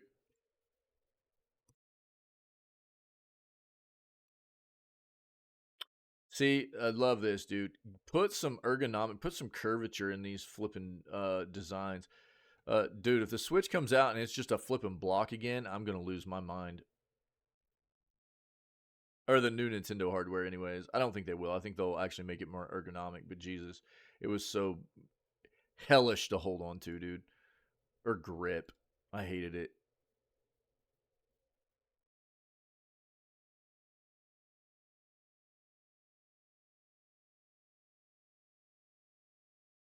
we'll get more about this device as we move forward with CES for sure. But another player in the gaming hardware, PC gaming hardware, mobile realm, yeah. So if you want more out of this here, that's what I'm saying. True, I hated it because for me, not only did it feel small, but the fact of like it was small and it was just blocky. There was no ergonomics. So it was like, yeah, I already had a trouble gripping the thing, and then it was just like there was no curvature, no ergonomics to it, or anything. I hated it. I hated it. Sea of Thieves could be coming to PlayStation. Popular Xbox console exclusive Sea of Thieves could be making its way to PlayStation in the near future, according to Steven Totillo. Microsoft has looked into launching the game on its competitor's console. There's not mention of a potential timeline for launch on PlayStation or if it will be available on both PS5 and PS4. Developed by Rare and published by Xbox Game Studios, Sea of Thieves was first released on March 20th of 2018. Over its 5 years on the market, the game has seen numerous updates, including crossovers with other Microsoft-owned franchises like Halo and Gears of War. In July of last year, a free expansion called The Legend of Monkey Island was released that is based on the classic Monkey Island franchise. Back in December, the game also launched single-player servers to help new players get comfortable with the mechanics of the game before having to deal with PvP combat. Insider Gaming has reached out to both Microsoft and Sony on the report and will update the story should a response be received. Okay. We had read some other stuff that I think was referencing this and the fact that there are a lot of people that are like,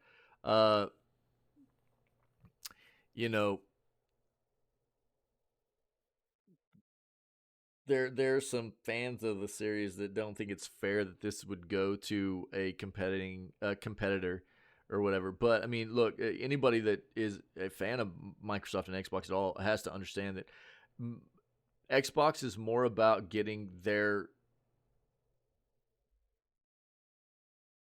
products in everybody's hands, no matter what platform you're on, which is in contrast to the other major console players. Nintendo and PlayStation they are traditionalists, if you will. They don't want to do that. They want things to remain the same way they have been forever. Unfortunately for them, I think the landscape is changing. In some form and fashions, they're going to have to start learning how to conform a bit. And I think Xbox is being more progressive on this front. And it's going to be embraced more, I think, by gamers seeing Xbox in this light as opposed to the traditionalists, the boomer console makers, if you will. They don't want to be anything different than they ever have been.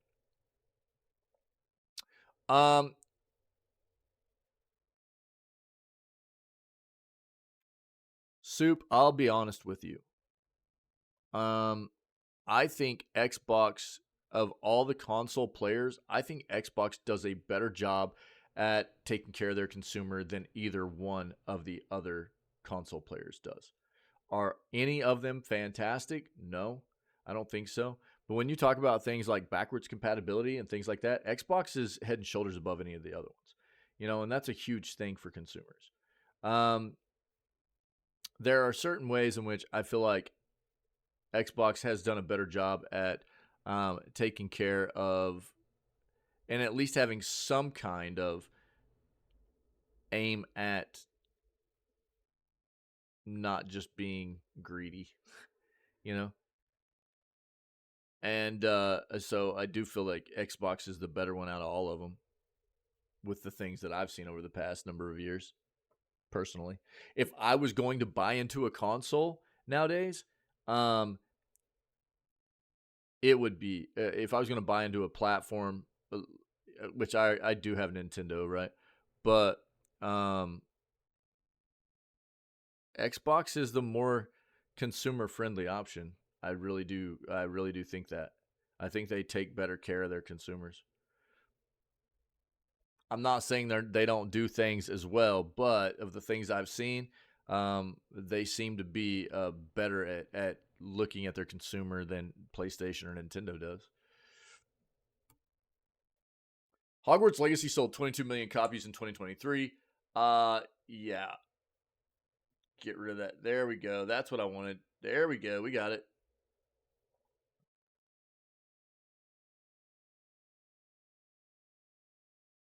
Yeah, I haven't owned a PlayStation since I owned PS1, PS2, PS3. I still have all of them, but I haven't bought one since. You know, that company just got too gross for me.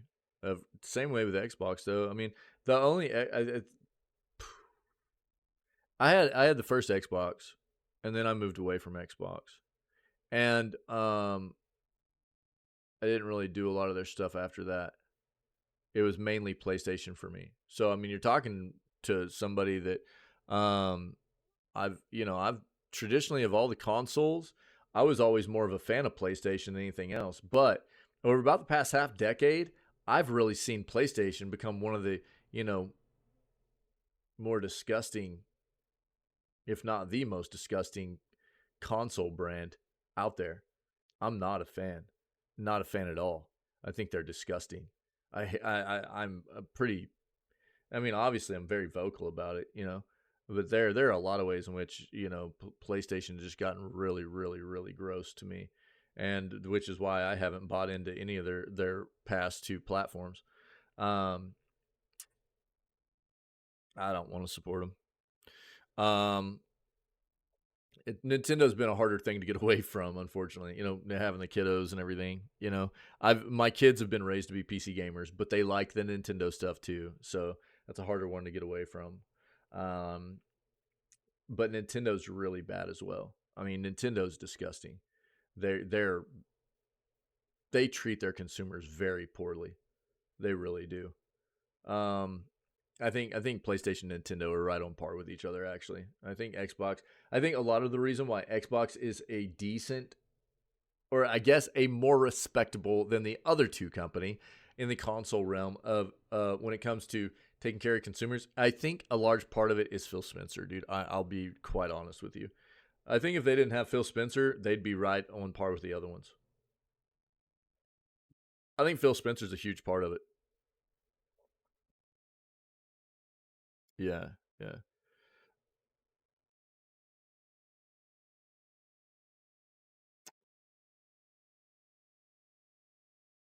So I don't know. Just of everything I've seen. Hogwarts Legacy sold 22 million copies in the last year. Warner Brothers Discovery Games boss talks year's top selling title and what's next. I think it's easy to tell here, right? PlayStation. Yeah, dude. I think it's easy to tell what's going to go down here. Obviously,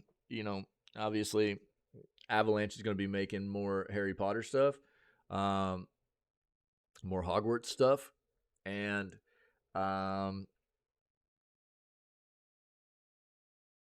my hope here is, like, whenever I pulled this article up, what I was talking about is the thing that's really rough for me is we see it happen all the time. These developers license out very popular IPs, right?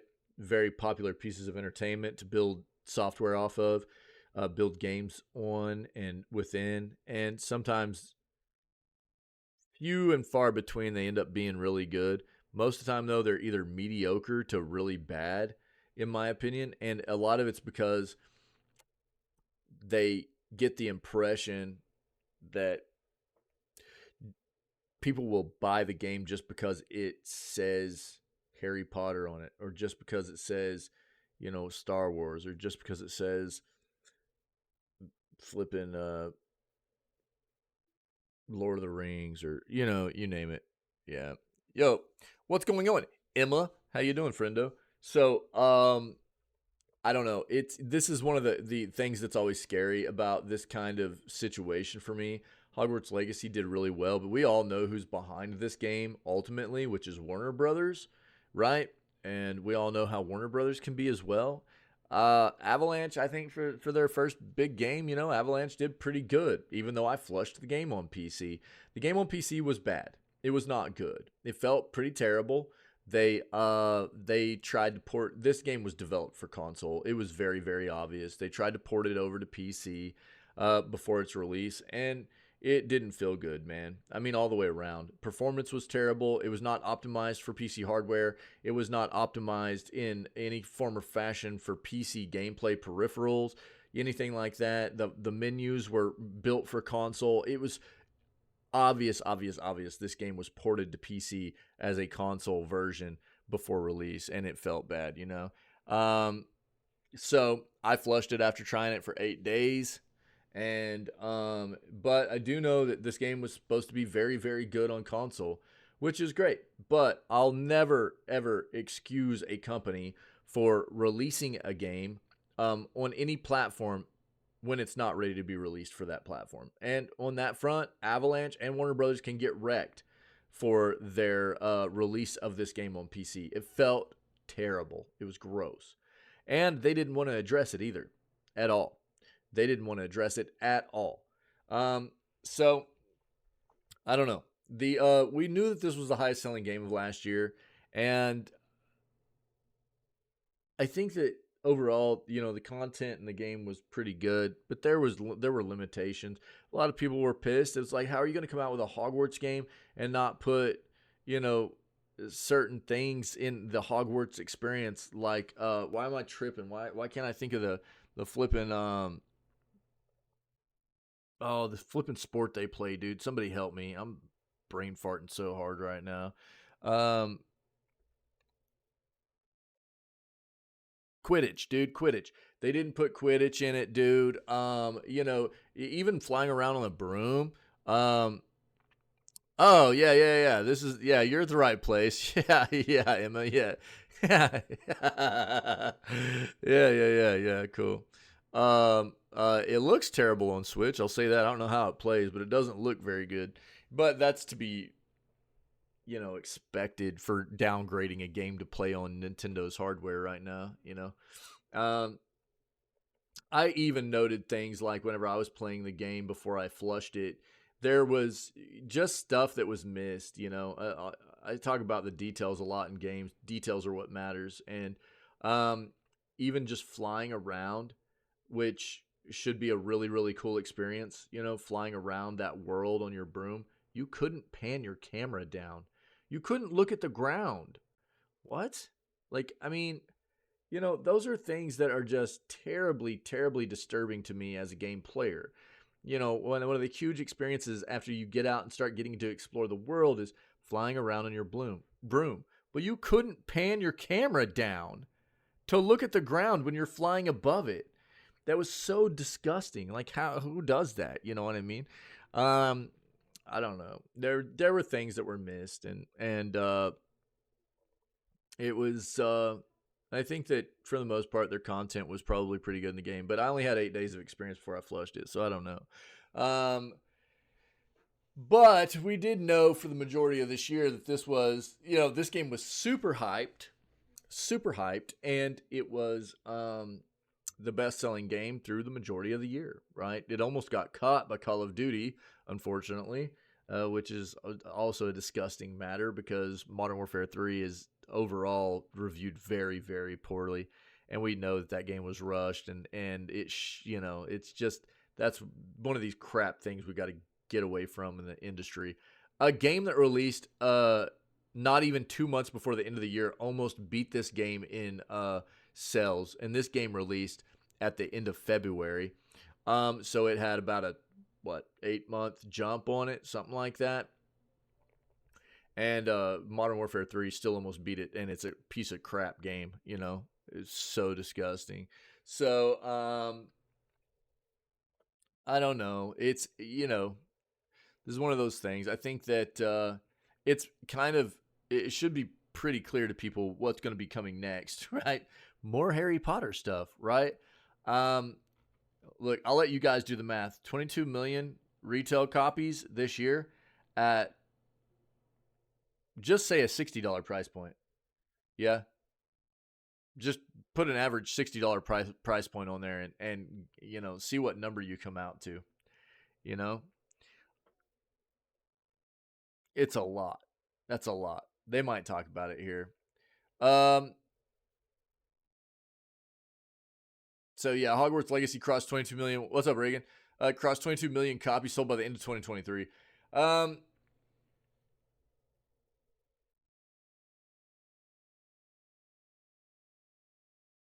Yeah, they're quoted as talking about how excited they were to bring Harry Potter to modern gaming.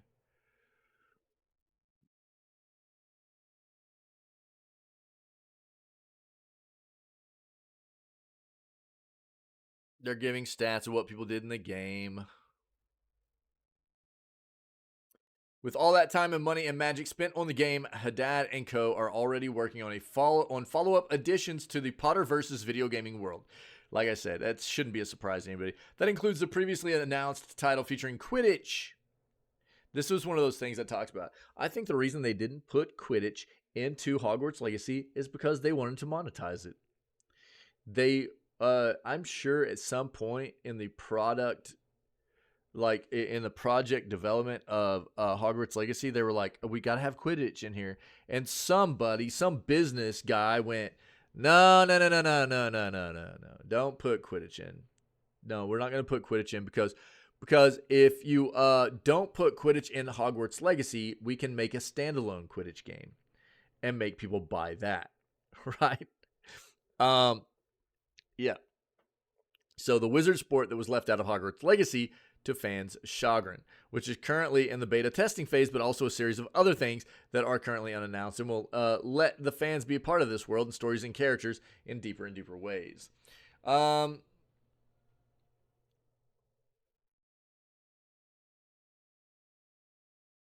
They're talking about their other game, like Mortal Kombat 1 from Warner Brothers. They've got Suicide Squad Kill the Justice League coming up, which I can't recommend enough. People just wait to see what the reviews are of that game first. It's going to be heavily monetized, and you need to be careful. Multiverses is coming back out, so we'll see how that does.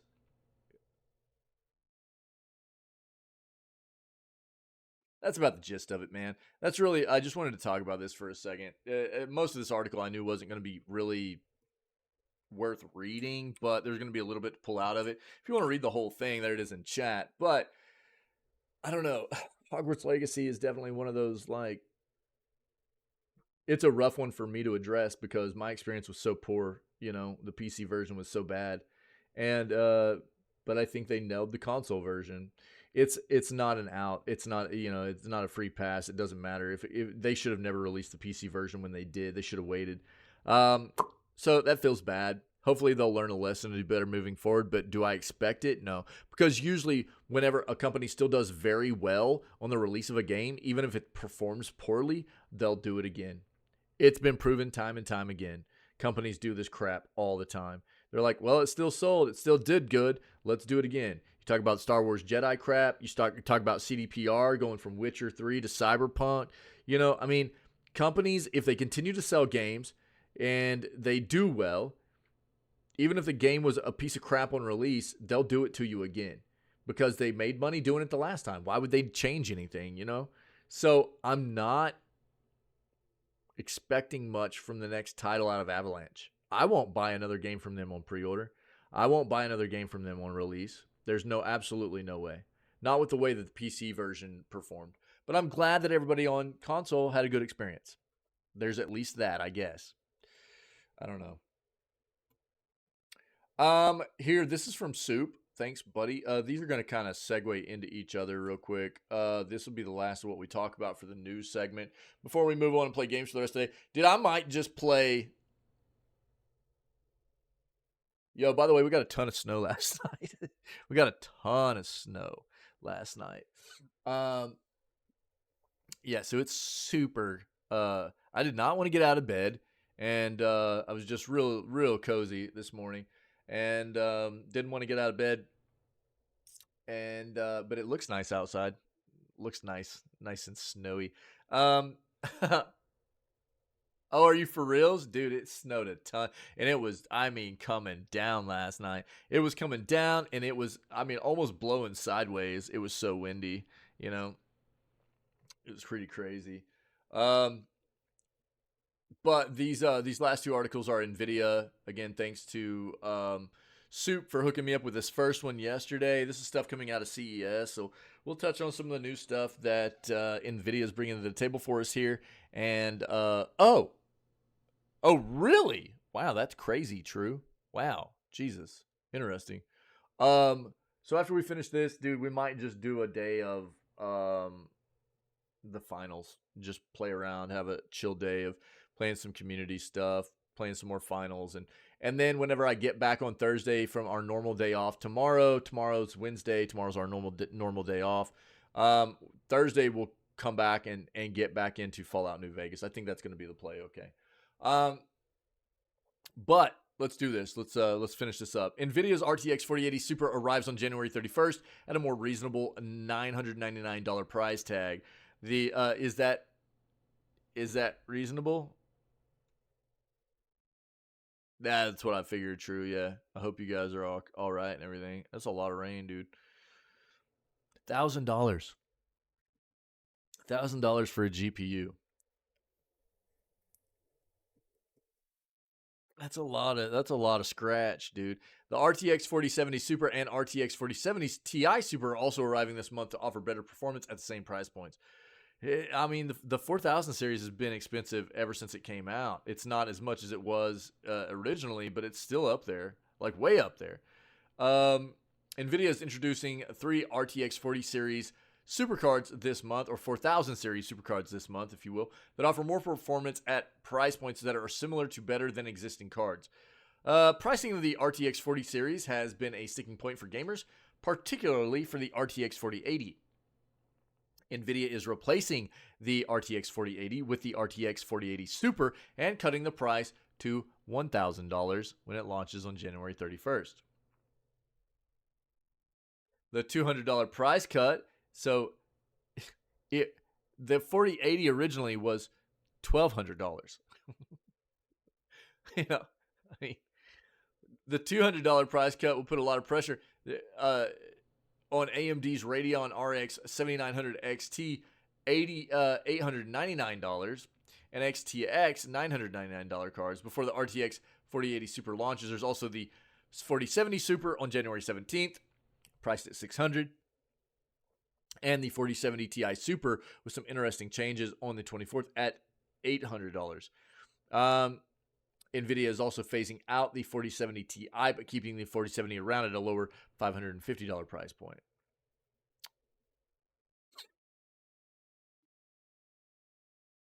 The 4080 Super will have more CUDA cores, faster memory at 736 gigabytes per second of bandwidth, ships with the same 16 gigs of G6X, and can draw up to 320 watts of power.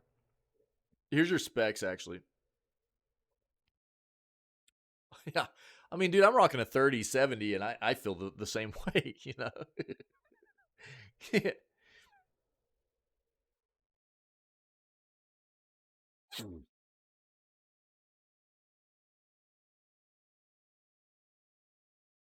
So check this out. The performance bump over a 4080 should be between 1 and 5%, depending on the games.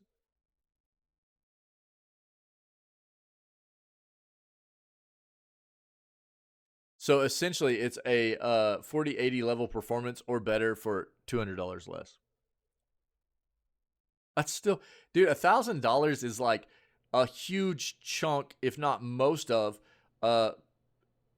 most people's rent or mortgage payment each month. Dude, that's a lot of money, dude.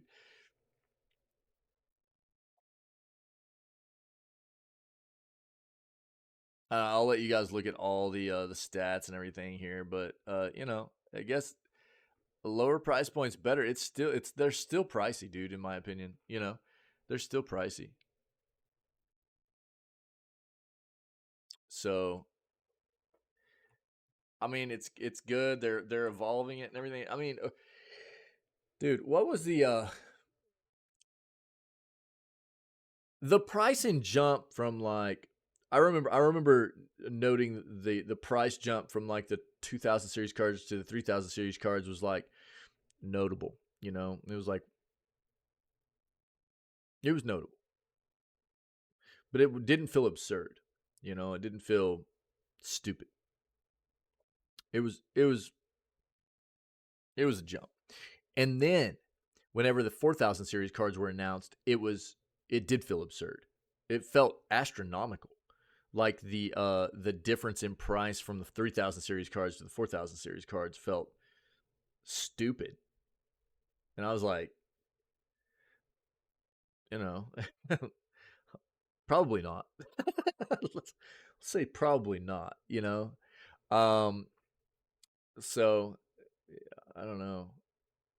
This is one of those things where, you know, I promote PC gaming all the time, but dude, the GPU side of things is it's a struggle.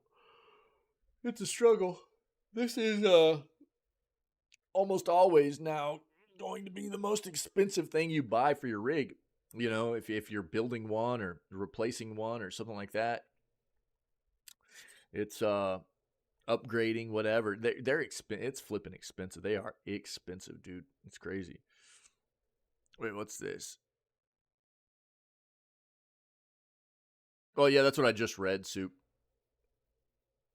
Well, I mean, that's what I just read, but the 4080 is getting replaced with the 4080 Ti at a lower price point. At more performance, lower price point, so there's no point in keeping making the 4080. There's just no point in it. Right. And it's still going to work. No, it's not dead. No, that's not what that means. No, it's going to feel bad. It's going to feel bad to the people, and I thought about this too. The people that bought a 4080 recently are going to go, well, that sucks because they paid more for a card that's getting replaced. The card that's replacing it is going to cost less, have more performance, and it just sucks for those people. You know what I mean?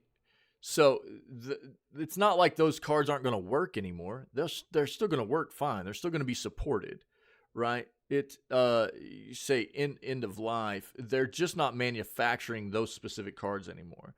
So they're not. It's not like that. It's not like they're just done supporting them. They're not going to make drivers. They're not going to perform anymore or anything. They're still going to be fine. Those cards are going to work forever. They're just getting replaced. So they're not going to manufacture them anymore. That's it. That's all that means. NVIDIA reveals gaming creating generative AI robotics innovations at CES. New GeForce RTX 40 Super Series GPUs, a new wave of AI-ready laptops, and Gen AI tools for millions are among the highlights of the NVIDIA special address at CES 2024.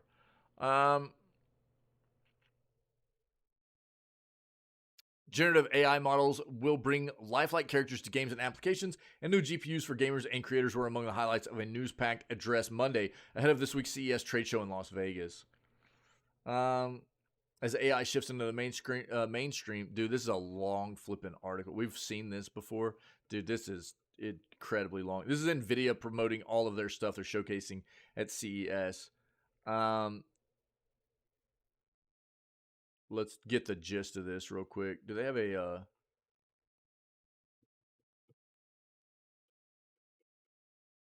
Jesus Christ.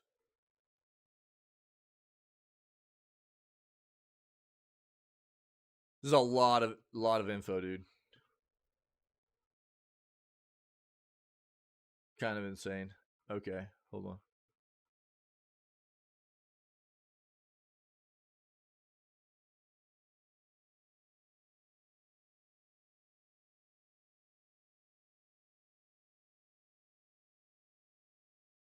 RTX Remix. Modders can remaster classic games with full ray tracing, DLSS, NVIDIA Reflex, and generative AI texture tools. Transform low-resolution textures into 4K. Physically accurate materials. The RTX Remix app will be released in open beta on January 22nd. That's pretty cool.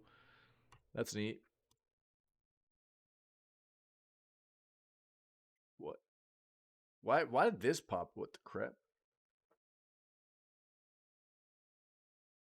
Oh, the RTX Remix has already delivered stunning remasters in NVIDIA's Portal with RTX and the modder-made Portal Prelude RTX.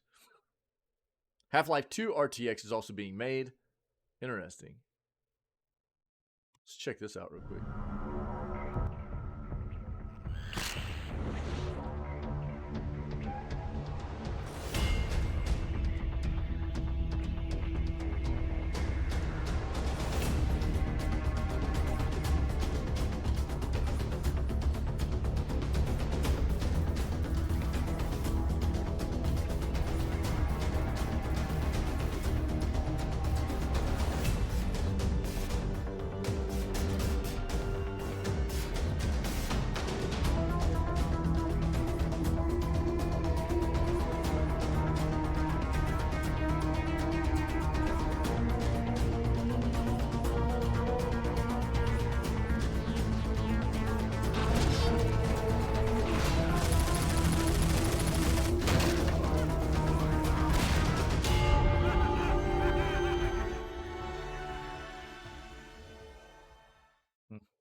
Interesting.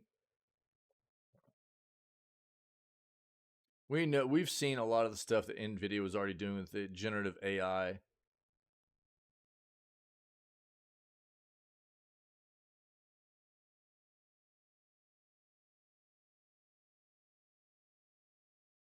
If you haven't seen this though, I'm just gonna run both these videos, and if you guys want to read more about all this stuff, I'll let you. But it's a good amount of info to just read through. Our latest And collaboration it's is with going to be Convey, like a developer kind platform of that enables promotional because easy it's integration of NVIDIA's own Gen AI website powered and game everything, you know. characters. So you'll Convey's have to platform just features like a set of kinda tools and take it APIs to as create that. character personas and enable dynamic conversations Am I leveraging the not new getting any NVIDIA flipping audio noise, interface dude? and Riva Oh, microservices. yeah, it's okay. Let's take a look.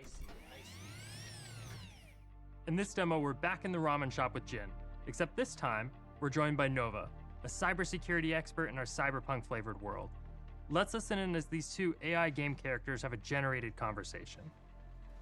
Nova, you ever get that uncanny feeling we're like those AI constructs from the old sci-fi flicks? But nah, we're too quirky for that. The cool thing is, the conversation's different every time. Quirky is one word for it, Jin. I think we're just too real to be anything but flesh and blood. You're not wrong, Jin. Sometimes I wonder if we're all just part of some elaborate cybernetic dream. If we were AIs, I'd be the one cracking jokes about the singularity over a bowl of ramen. Kai, long time no see. You've been hiding in the shadows, or have you just been trying to avoid me? Hey Nova, it's good to see you. I haven't been trying to avoid you, just been super busy. How are things? Things are fantastic. Just secured a juicy contract with Zenith and Sons. Hey Jin, you hear that? Nova just landed a big contract. Let's break out the good stuff. You got it, Kai. Nova's success calls for the Feels top so shelf cyberpunk. Yeah, I celebration. think it's kind of Just don't supposed to. expect this to become a Um, habit. I mean, the premise of this is really, really interesting, and the immersion is you know, Thanks, like Jen. next level, right? So Nova, have you been playing any games recently? I've been testing this cool game tech on a secret new GPU that's launching very soon. I can't talk about it here, but I can show you at the lab. Wow, that sounds super cool. Yeah, I'd love to see the game tech. Let's go back to your lab. Absolutely. Follow me and prepare to be blown away by what you're about to see. With Convey's latest framework, game characters can now interact with the scene by fetching objects and navigating the world, all based Oh, yeah, on your he's talking to him. conversation. Yeah. I mean, that's what they're promoting this as. Yeah. Yeah, no. That's what this is, AI generative dialogue and interactability, right? So that's where this is becoming a NVIDIA is like leading the way on this stuff, right? Yeah. They were actually responding to him. That's the way. So here's the thing. Whenever we first saw this before, it was like, a lot of people were like, well, is it actually just set up to look that way, or are they actually responding to you? You know, and it depends. You know, I mean, until we all have access to this kind of stuff and we're able to test it for ourselves, we won't really know how, if it is truly working that way, right? I mean, it is a little bit creepy. It's also much more immersive, right? And I mean, this is what a lot of game players want. A lot of game players want immersion. This is that entire, like, if it's like a totally free gameplay experience, right? Where you can interact with an entire world of, you know, NPCs and stuff like that with unique dialogue. Yeah, that's an entirely different thing that we've been working towards for a while. It's an area of a lot of contention, because what this does is it removes a lot of jobs out of the industry, right? It removes a lot of jobs out of the industry, because what have we done for so long? It's been a lot of handwritten, you know, most of it's been handwritten dialogue. It's been, if you know, say this, or you select this option, then you get these options, and the NPC will say this to you, And I mean, how many times have you played a game where you just get the same things being said to you over and over and over in a game, right? It's because the dialogue choices are not written and fleshed out enough for it to be vast, right? It gets repetitive and things like that, and so immersion gets kind of ruined in a way. This brings something else into the fold where anytime you play the game, you're interacting with NPCs or whatever, and it's no matter what you say, they can comprehend and output something unique to address the input that you're giving them, right? It's like speaking with somebody almost. It's like having a unique dialogue, that's driven by this AI technology. Yeah. So it's concerning. It can be creepy. We're not used to it yet, for sure. So that's going to be, it's wild. It's interesting. I think that there are a lot of good things, like with most technology, right? The evolution of technology and how it progresses and stuff. We always use technology for some really cool stuff, and then people will always find ways to use it for very bad things as well, right? So I don't know. It's an interesting thing. We've seen this before, and if it's actually working the way that they're promoting it to work, which is what I've been talking about, it's unique. They actually understand that you're addressing them by calling out their name. They comprehend what you're saying and respond to you in appropriately, with what you're trying to talk to them about. So it's really interesting. It's the immersion there is insane, right? But we'll just have to see how this plays out. NVIDIA's kind of leading the way here, though, with this generative AI kind of these solutions here. It's kind of interesting. Early reviews are out, really, for the Suicide Squad stuff. Oh no, dude. I won't be able to watch this, I don't think, on the. When did this come out? IGN, dude. How long ago was this? What was the date on this? 35 minutes ago? Yo. Yeah, we'll watch this, dude. We'll watch this. No one's enjoying it. Dude. I told you, bro. Yo, hold on. Yeah, so I don't know. Did I link the NVIDIA stuff? No, I didn't. But here, if you want to take a look at it, I told you. Here, yeah, we'll take a look. Yo, thanks, dude. Thanks. Are there I'm gonna bookmark that one. Are there Metacritic scores for it yet?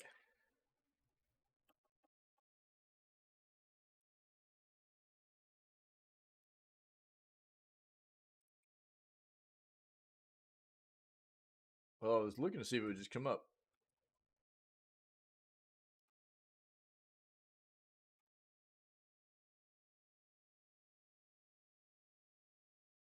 Oh no, because it doesn't release. So people are just getting there. That's what I thought. I was like, dude, I didn't think it released for like almost another month. Yeah. So they're just people are getting their hands on it early. Nice, dude. Yeah, let's watch this real quick. This is potentially going to maybe not make it into the news segment. Yo, thank you, Soup. Yeah.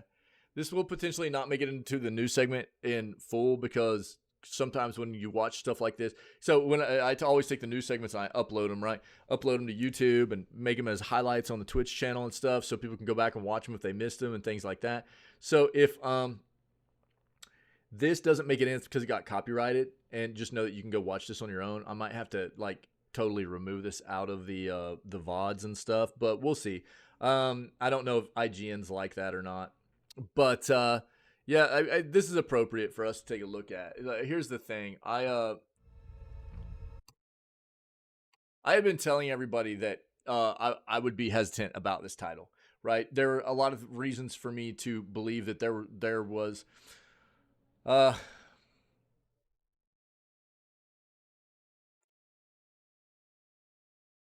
between delays, the amount of monetization for this being a game as a service, stuff like that. There's a lot of stuff that I had seen through the development process of this game that I was trying to educate people on being a bit hesitant about this title. So just letting it release, finding out what people were saying, but apparently we have some early review processes here of some sites that got their hands on the game and are able to try it and stuff. So let's see what IGN's saying about this. Okay, this is like a 9-minute video. Once this ends, we'll go ahead and start playing games for the rest of the day. But Soup, thank you very much. I appreciate it, buddy.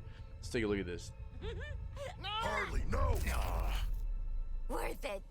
The best part of Suicide Squad Kill the Justice League after playing it for a few hours is the story, and yes, it certainly seems like you will be killing characters you know and love. Hey, your face always looks so... what? Lots of death happening here. That's also a big part of the problem I have with the entire premise. I can't help but shake that there's no way Rocksteady is going to let any of this stick. Our heroes have done terrible things. There will be a time reversal mechanic or some alternate Earth timeline that comes along and washes away all of the terrible awfulness that happens during the story. From enslaving a child form of poison ivy to straight up watching your heroes murder people, there's a lot here to make you feel a bit uncomfortable about the journey you're being taken on. Daphne's hungry. I did it, okay? I put the bloody bomb in her head ages ago. What? And when you pair this disconnect with game mechanics straight out of the likes of Destiny, Anthem, or Marvel's Avengers, I'm left worried about the final product coming together in a way that works. The fun just wasn't there for me, at least not yet. Let me explain in more detail. The story has its fun moments, yes, and the team banter, at least during the cutscenes, is when Kill the Justice League is at its best. Awesome. Aw, he's so sweet. He's not gonna make it. The cutscenes have clearly been given a lot of love. Meanwhile, the character models look great, the voice acting is on point, and there are a lot of moments where I genuinely laugh thinking this could be enough to carry me through the messy and tired open world missions. While they could reverse time to fix the morality issues at play, chances are that will be difficult given the planned expansions, story additions, and gear chases coming later in the form of free updates. That means we'll be stuck with the terrible things that transpire, and if the name sticks, stuck with a dead Justice League. At one point, the team puts a bomb in the head of Poison Ivy, who just happens to be a child. But hey, they punch Boomerang for putting a bomb in her head, so let's move on from that whole enslaving a child thing.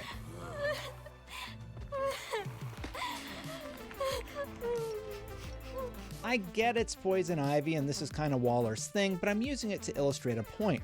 All of these things in one package feels like an odd mix. Rocksteady had a winning formula with the Batman games and is trying to write a completely new They book, did all the but Arkham so games. far, Well, lightning is not of the in four. this bottle. A live service game from Rocksteady is not what I had on my wish list this year. The team is single-handedly responsible for making some of the best combat I have ever experienced. The Predator sections in the Arkham series also allowed you to tackle them with stealth or brute force, adding further flavor and variety to Bruce Wayne's vigilantism. To this day, in fact, you can find ridiculous takedown montages on YouTube and TikTok for Batman Arkham Knight. Unfortunately for Suicide Squad, once the fun story bits end, you're left with a much less inspired combat system, and an open world that's filled with tedious tasks that are more about grinding through traditional tropes like point defense or collect the material and turn it in. There Yep. are shining I was worried moments with about the that. combat, such as the powerful feeling of takedowns, Repetitive. and there does seem to be It's some gonna get depth to repetitive the and build boring. variety, but you'll do it surrounded by teammates who won't shut up with their quips, which quickly becomes annoying. Feels How do good these to be an stars? apex I might predator. look chill, but that's just my UX design. Sometimes it's to the point that you'll get 2 to 3 lines of No, dialogue Poison Ivy overlapping as a while you're child. just waiting for your crew at a checkpoint. I think is what they were saying. And when the combat does That's start, actually it has its Poison fun Ivy moments, as but a it also child. has weird issues like long animations to regen your shield, or you'll get knocked out of an animation for unclear reasons. I thought it was just me, but it also happens in this provided footage straight from WB. While we have this provided boss fight footage against the Flash to reference, I just want to mention that I found this fight incredibly annoying. There's no indication of where the Flash is most times, and he's the Scarlet Speedster, so he's just constantly zipping around the map.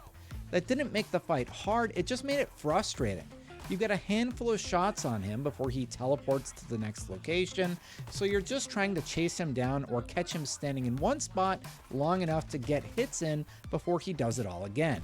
I do wish there was a bit of a he's down, get him moment, but unfortunately it seems like that trope wasn't used here. Now, WB also sent over some footage of an experienced Shark player wrecking shop, so I'll include some footage of their gameplay in this video preview to show what it looks like when someone has played for hundreds of hours versus a couple of hours at a preview event.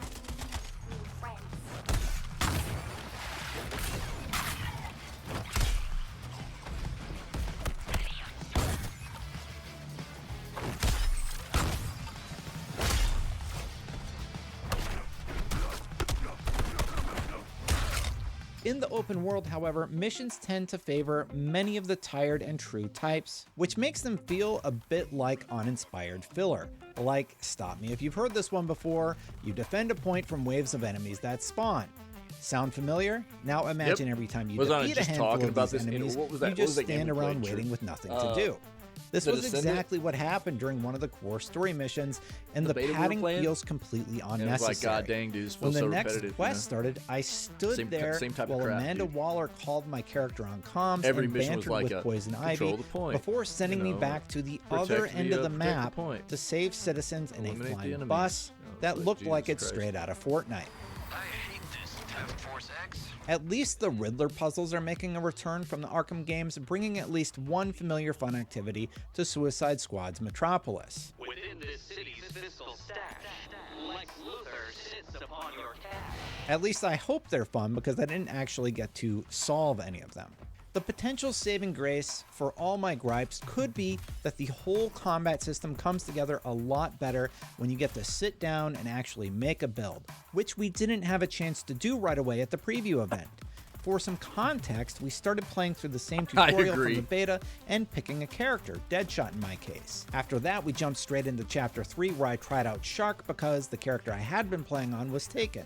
What I didn't realize was that Chapter 3 gives you complete build control, and having played on a different class, it took me a bit of our session to get warmed up to the new movement mechanics Shark has compared to Deadshot. If we look back at that provided Flash gameplay, it looks like the player has a good grasp at movement, but it all comes back to similar core mechanics. Aim gun, shoot gun, and those core mechanics in a game like Destiny really save it. Here, it just feels samey across the board, even with each character's abilities sprinkled in. I didn't really get time to look at my gear stats and throw something together to try out, but I did try a build recommendation from Jack Hackett, production manager at Rocksteady, but again, I didn't really have enough time to get used to how it's supposed to flow together. However, his excitement about the build possibilities does continue to give me a glimmer of hope. To give you a taste of what you'll be looking at in terms of complexity, there are weapon afflictions that attach an elemental effect to weapons like Deep Freeze. You can buy a $100 version of it here in the US and get in 3 days early and be a final beta tester. Shield mods, traversal mods, or grenades. I'm there glad are some you did interesting too, guns Soup. here, like Bugs a Poppin' that will not do damage to a Terminaut, but will slow down every enemy within 10 meters. And there was this one slot machine grenade and that by was also pretty fun. final beta Each tester, I also mean, has you a can play the skill game tree 3 that days can early. upgrade, and all That's of that is virtually on what top it of is. weapons and mods that work together to give you passive buffs when you pair, say, 2 gizmo gear pieces together to do more burning damage, but with the trade-off that grenades do 50% less damage, but have a 100% chance to burn all enemies. I know I've been really hard on Suicide Squad Kill the Justice League in this preview, and believe me, I really want to be wrong about it. Not only is Rocksteady one of my favorite developers, but this genre is one I've spent far too much time in across Destiny, Anthem, and yes, even Loot shooters, Marvel's man. Avengers. Love 'em. But while there is a story here that makes me wonder where the heck it's all going, I left the preview even less optimistic than when I came in. Here's hoping Suicide Squad wins me back when it releases on February 2nd. Are you excited about Suicide Squad? Let me know why in the comments below. And for more on all things gaming, keep it right here at IGN. Like that up. Thank you. I'll link this to everybody if you're interested. checking. We're all Again, seeing Soup that already thing, threw it in right? there, but I've been really hesitant about this game for a long time now, and there's been reasons why I felt like it wasn't going to be fantastic, and we're like about 3 weeks away from its release. So, we'll get more reviews as it full releases and everything. But, I think that, if you're actually getting a lot of these big media outlets that are getting their hands on it and are not real thrilled with it, that's a pretty good indicator that it's probably not going to be fantastic. Some people will like it okay, well enough, I guess. But, you know, I think it's worth being careful about. I wouldn't pre-order that. I noted that before. I would not pre-order that game. I would not buy it on release. I would wait and see what people are saying before you decide to spend money on it. It's definitely one of those titles for me, you know, that I think people should be careful about. You guys rock, dude. Happy flippin' Tuesday. We're gonna just chill, play games for the rest of the day and stuff, man. But if anybody was able to hang out this morning and